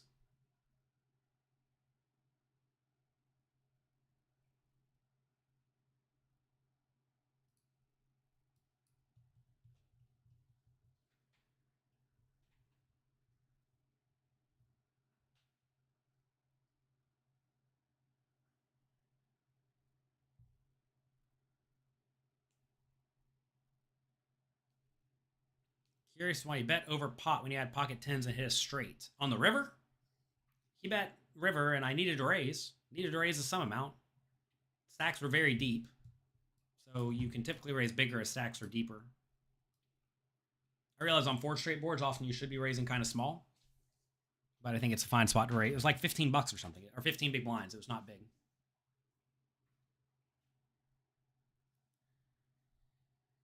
You'll be making the final table every week. I don't think I've ever seen you before, Captain Can. You've already missed the first 2. 0 for 2 so far. Oh, we're on break. I'm going to take a quick break. I'll be right back.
All right, everyone. I'm going to take us home. We are down currently to 8 players only. Oh my gosh. We did the giveaway. We finally got to 350 likes. We will be giving away $50 to B Bricks 3. B Bricks 3, if you are here, or even if you're not, you get $50 directly into your account.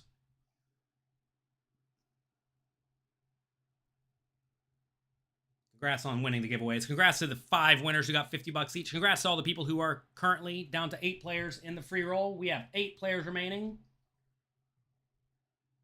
First place is $390.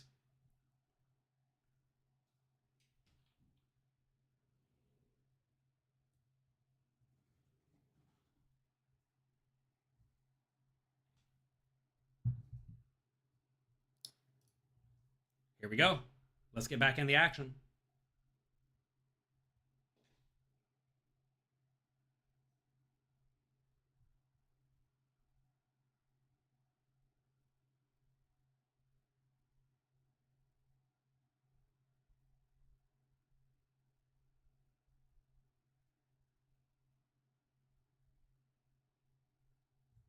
Are we down to the final table just like that? We are. We're down to 7 somehow, some way. 7th place is getting $54.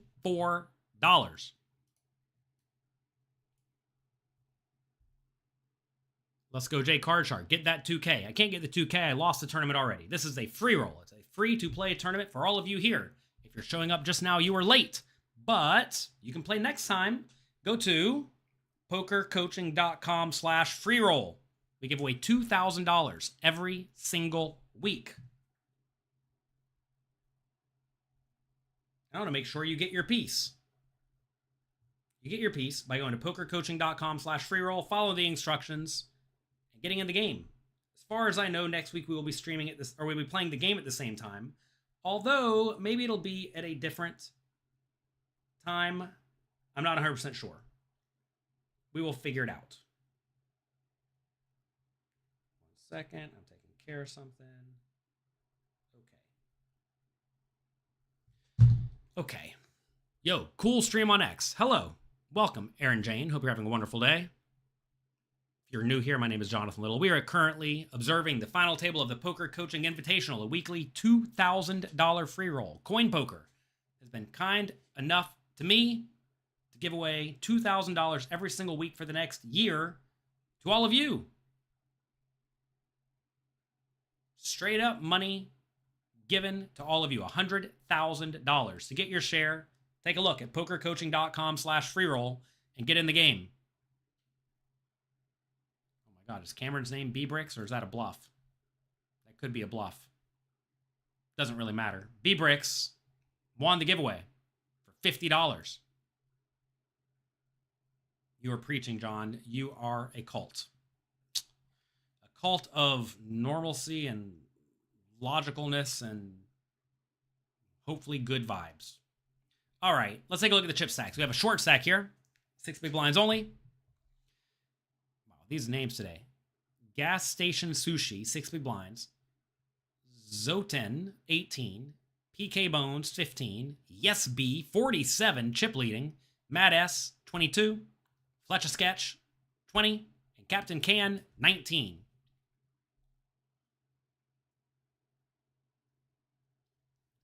Pretty even chip stacks, battling it out.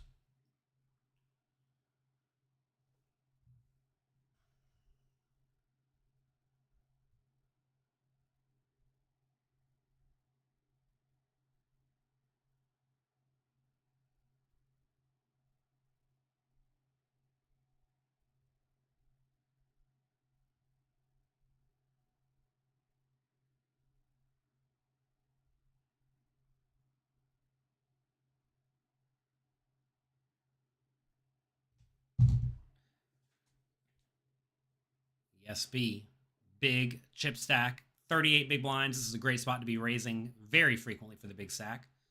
You want to do a bunch of min raising and just applying lots of tiny amounts of aggression onto the other medium stacks who need to try to outlast Gas Station Sushi. Anybody ever had Gas Station Sushi? I don't think I ever have. Maybe I have, though. I actually got super sick the first time I tried sushi, and I thought, oh, sushi's terrible. But then I had good sushi, and I loved it. Since then, I've had it about 1,000 times, probably more. It's important to not give up after the first attempt, especially if someone tells you something is excellent and they keep telling you something is excellent.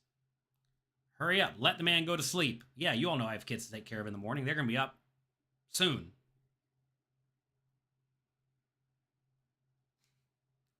Play the game, enjoy the game. I don't mind. I love watching all of you play poker, enjoying yourself, and letting you all grind it up. I'm glad that I get to give all of you the opportunity. You all, in this tournament right now, if you take 7th place, you're going to get $54. This is more money than I started my poker career with.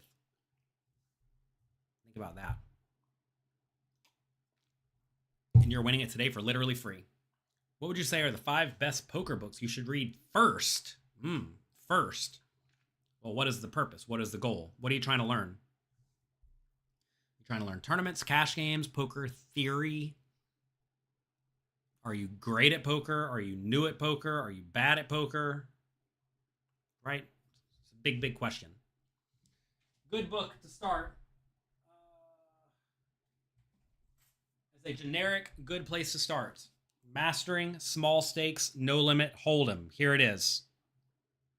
I write books for those who don't know. I've written 15 books. I actually have had my hands in all of these books, so I wrote them all. Either wrote them or heavily edited them. Get back in there. Is anybody out there? I'm not sure.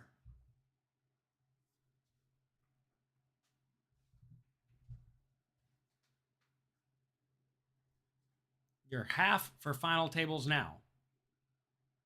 Don't even know what that means. GG or Bodog, which is better? I don't know. I'm playing on coin poker.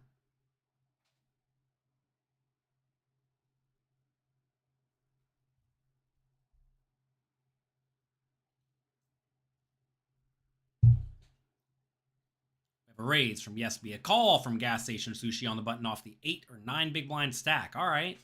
What do you think that kind of range is?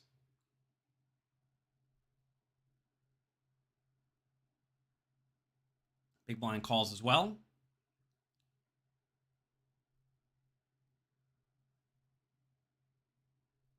Check and snap check. Quick all in. Quick folds. Everybody had nothing except for Gas Station Sushi.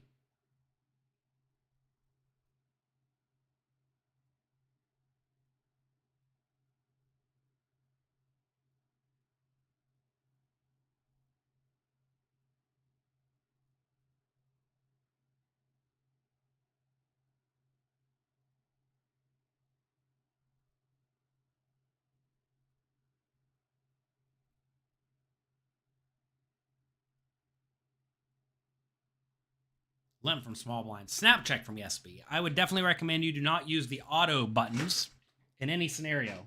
When you use the auto buttons, it gives away some very clear information to your opponents, and that is that you do not have a good hand.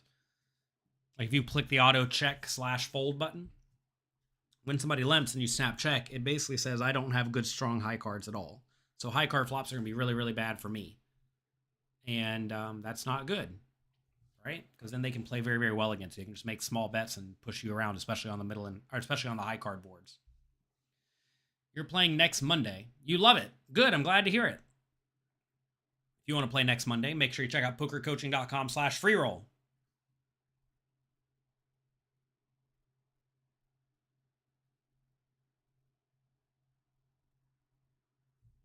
Gas Station Sushi puts in the min raise.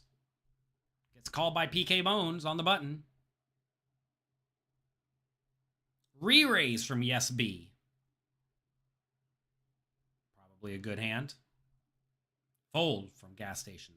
PK Bones getting great odds in position. Lets it go. All right.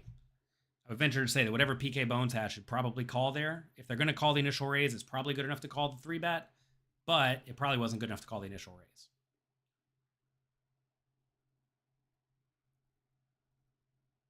Raise from Gas Station Sushi again.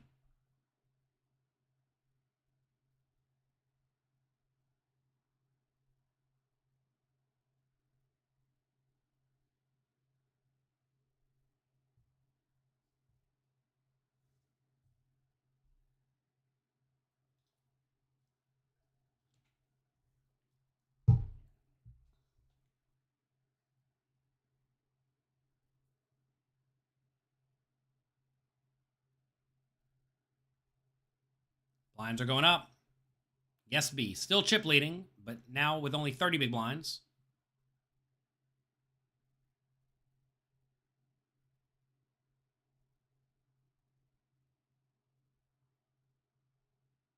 Playing on the final table bubble is stressful. Any general words of wisdom? What's stressing you out? The fact that you could not make the final table? Well, why does making the final table matter? Ask yourself that. Raise and call and jam and fold.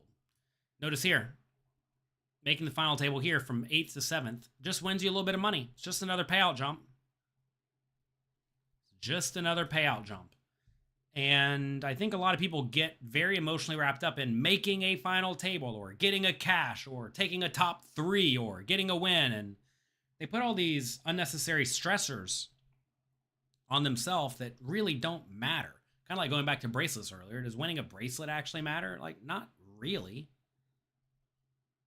It doesn't give you extra money or anything, right? Like, would you rather win a World Series event or a World Poker Tour event or a World Series event or an EPT? Well, the answer is probably whichever one pays you the most money, right? And recognize that making a final table doesn't really matter. Nobody cares if you take 6th place or 8th place in this tournament. Don't care if you win, though. So anyway, stay sane, play good poker, study a lot away from the table, understand ICM scenarios as well as you can, and recognize that when you are playing poker, most of your decisions have already been made for you. I recognize people think that you have a lot of agency in poker because you make a lot of decisions, but really, when you go to play poker, you are just showing up and implementing the strategy you know ahead of time that you studied away from the table. That's all you're doing, is implementing that game. If your game's bad, you're going to be playing a bad strategy. If your game's great, you're going to be playing a great strategy. And certainly there is a little bit of room for like execution, like being able to actually do what you know you should do. But if you're a good, strong, studied player, you will know what to do and you will not be a chicken and you'll do it. Essentially says it was awesome. 2 out of 3 in cashes and a $50 draw. Good luck. Haven't finished my most recent book, 100 Essential Tips to Master No Limit Hold'em. Karen says he just got it. Great. Here's that book, 100 Essential Tips to Master No Limit Hold'em. I love this book. This is a book with good, short, actionable advice to help you level up your game quickly and effectively. Check it out.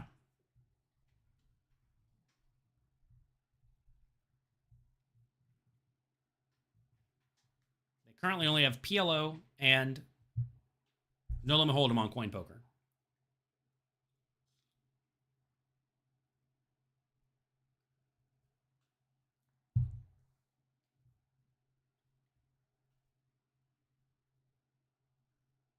Are there safe games in New York City to play? As far as I know, pretty much every private game in New York City takes a humongous rake to the point that the games are not beatable.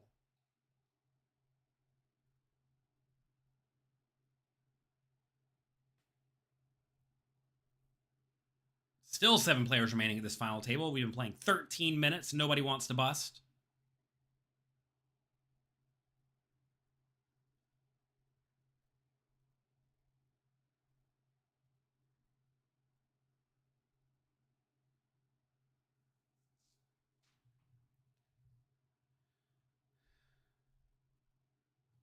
Yes, B decides to call, trying to ruin Captain Can's day.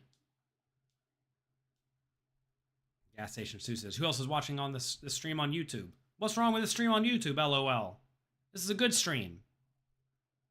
There's 1,500 people watching this thing total between YouTube, Twitch, and X.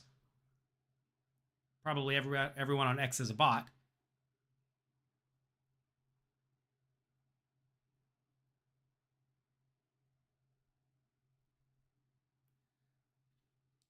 There are various Facebook groups you can get in for New York City poker. I don't really know any of them or what they are, but I do know they exist. But I think, as far as I know, all the middle stakes games take a big rake, and they're not beatable. Raise and call and call. Listen, everybody. I will tell you, in ICM world, you don't want to be doing a whole lot of cold calling. You want to be jamming and just trying to get people out of the pot, because they will force you to make a hand, and it's hard to make a hand. At the final table, you need to be ramming and jamming for the most part, especially with medium stacks that really can get pushed around post-flop because of payout implications.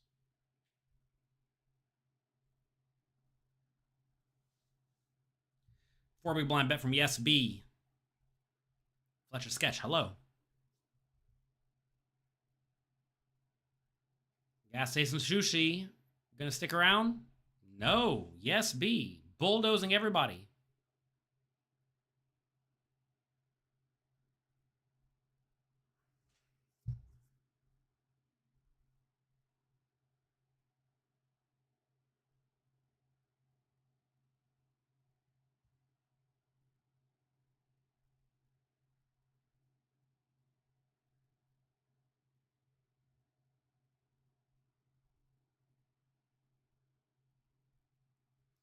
Never heard about coin poker. What do you need to know about them? Well, they have a website. You can read their website. I would definitely recommend that. What do you need to know? You play in crypto. We are having a $2,000 free roll for all of you every week for the next year. If you sign up through the link up there, pokercoaching.com/free roll,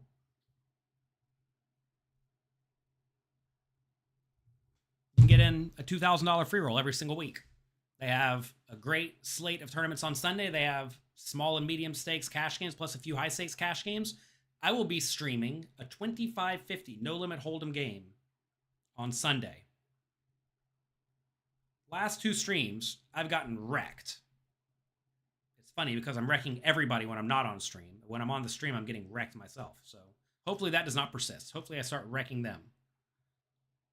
But that's going to be happening on Sunday. And it's a lot of fun. All in and call, fair flip. Matt needs an ace, a 10, or a king, and he gets it. Gas Ace and Sushi, down to 3 big blinds only.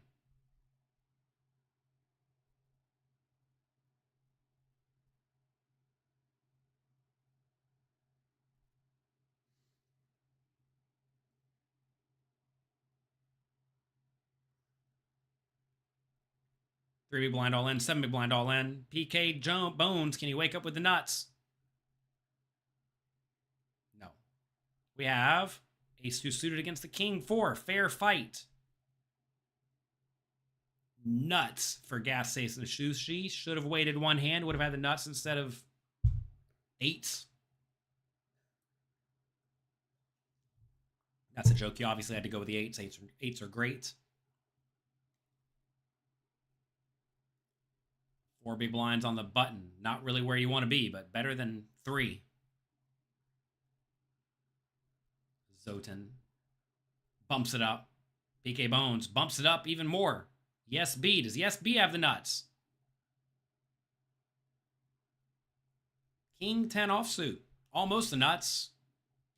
Not this time, though. And the pocket 7 scoops the whole load. You didn't realize I wrote so many books. I've only written 15. That's not that many. I've also written a few books that don't have my name on it. So that's fun. It's actually more like 18.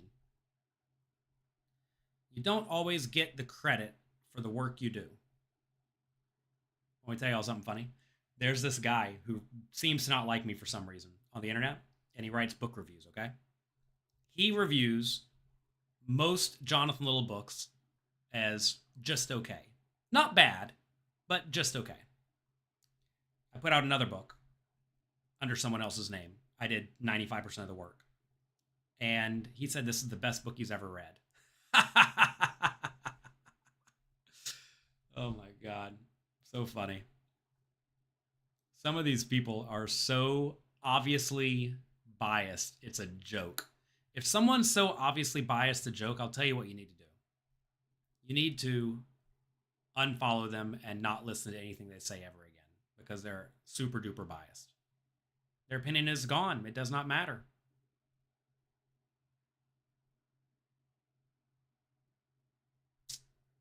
Anyway, yeah, I've written a lot of books.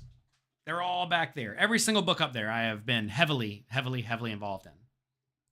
If you do not sign up through this link up here, you cannot play the free rolls.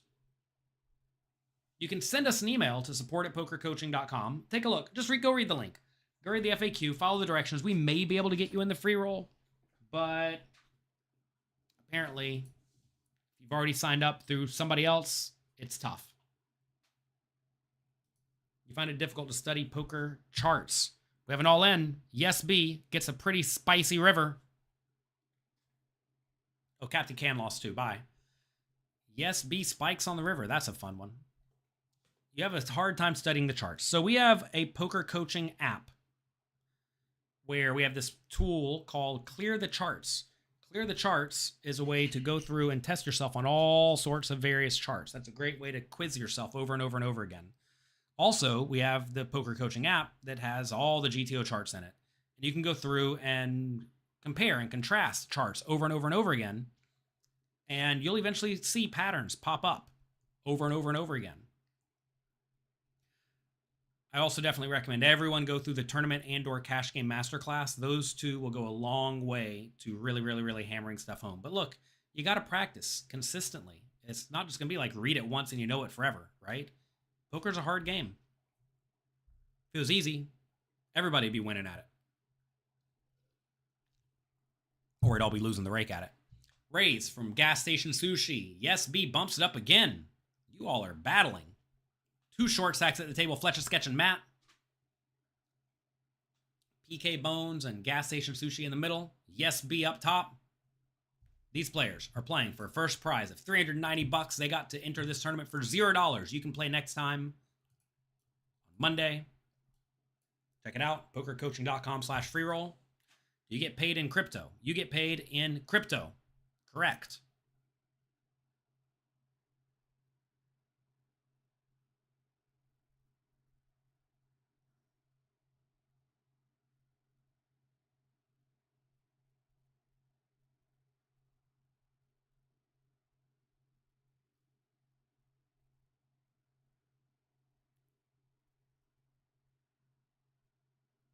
Full.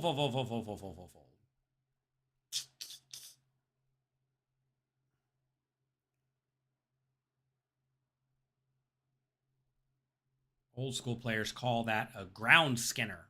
I have no clue what that means. Hopefully it's not bad.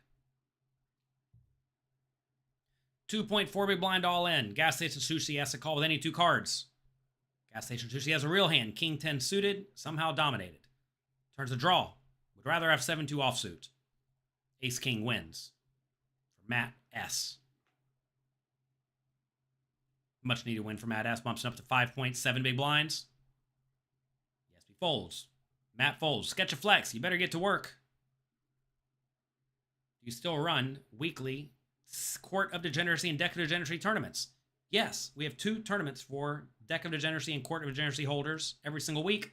Check it out at deckofdegeneracy.com. Fletcher Sketch.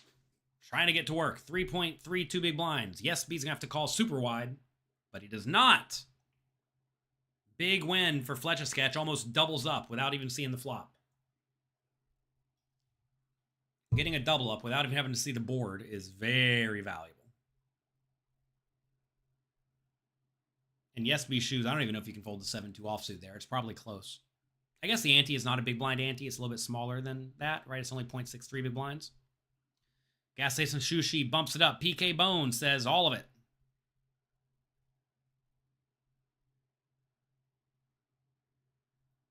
PK Bones gets the fold.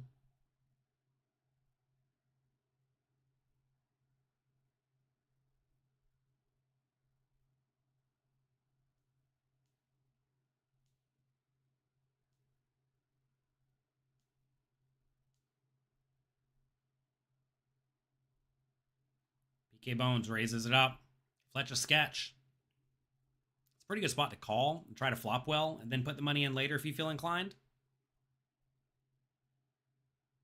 7s against 8s. Brutal. Fletcher Sketch out in 5th place, but it's not all doom and gloom. Fletcher Sketch ends up with $92. for their $0 investment. 4 players remain. Next player out gets $110, but nobody cares about that. They're playing for the $390 first place prize. Next week's tournament will show up tomorrow or the next day in the lobby at some point when it shows up. I don't know when it shows up. I don't put it there. I'm not in charge of coin poker. We are down to 4. Yes, B bumps it up. Gas station sushi. You've developed a blackjack addiction. How do you only play poker? If you don't want to play blackjack, don't play blackjack. I know that's probably easier said than done. I'm not a gambling addiction professional or anything like that. I would definitely recommend you talk to a professional if you have a gambling addiction. Being addicted to gambling is a disaster because it can cost you everything. And I really do not want that for you. So do whatever you got to do to make it go away, man. Can't be addicted to gambling. All in raise, 3.54 big blinds. Yes, B folded last time. By the way, if you do ever get a short stack shove through in Yes B or in Matt shoes like you did last time, you should be pretty inclined to shove into the same person again because they're going to be somewhat inclined to overfold in general from that position again. Like if you get a 2.5 big blind shove through against a big blind, just shove into them next time with like anything that's breathing. That said, 5-3 offsuit calls this time, and that's going to be enough. 5-3 offsuit bust Matt S. Yes, B. Chip lead. PK Bones, 22 big blinds right behind. Gas Station Sushi, only 16. We're down to 3. Next player out gets 140. The chip, or the person who wins, gets 390. How's it going to end? Who do you like? Type who you like in the comment section. Who do you think is going to win this tournament? My pick is Gas Station Sushi. Because why not?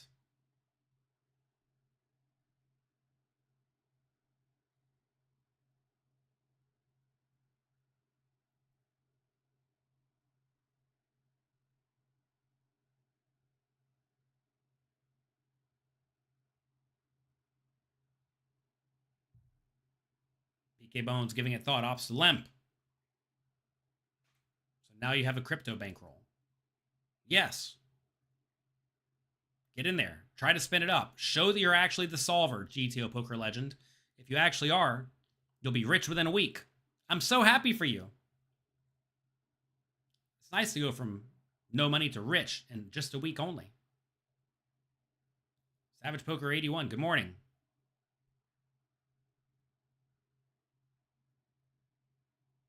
You know, somebody posted a lot of emoticons earlier and it screwed up the chat too.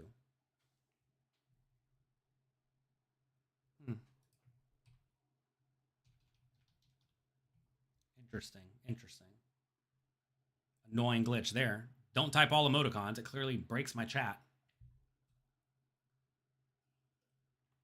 We have an all raise from Yes B. Pot size. Full fold. This is a great spot to just try to be aggressive. Lots of little bits of aggression can sometimes just run your opponents over and give you the chip lead quickly, because if you just steal a few little pots, those few little pots add up. Osai, goodbye. Have a good night.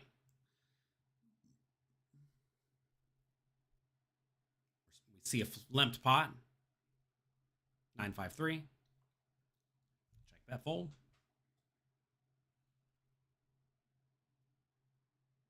Will the free rolls run until the end of 2024 or 2025? Well, they started 2 weeks ago, so mid-July 2024, at least. Queen 10 against King 10. PK Bones way out in front, but cannot win. Somehow, some way, on the King 9-4 board, King 10 goes down, and just like that, Gas Station Sushi is the tree. Heads up, 25 big blinds. Battling it out. Second is $240. First is $390. Who will get it?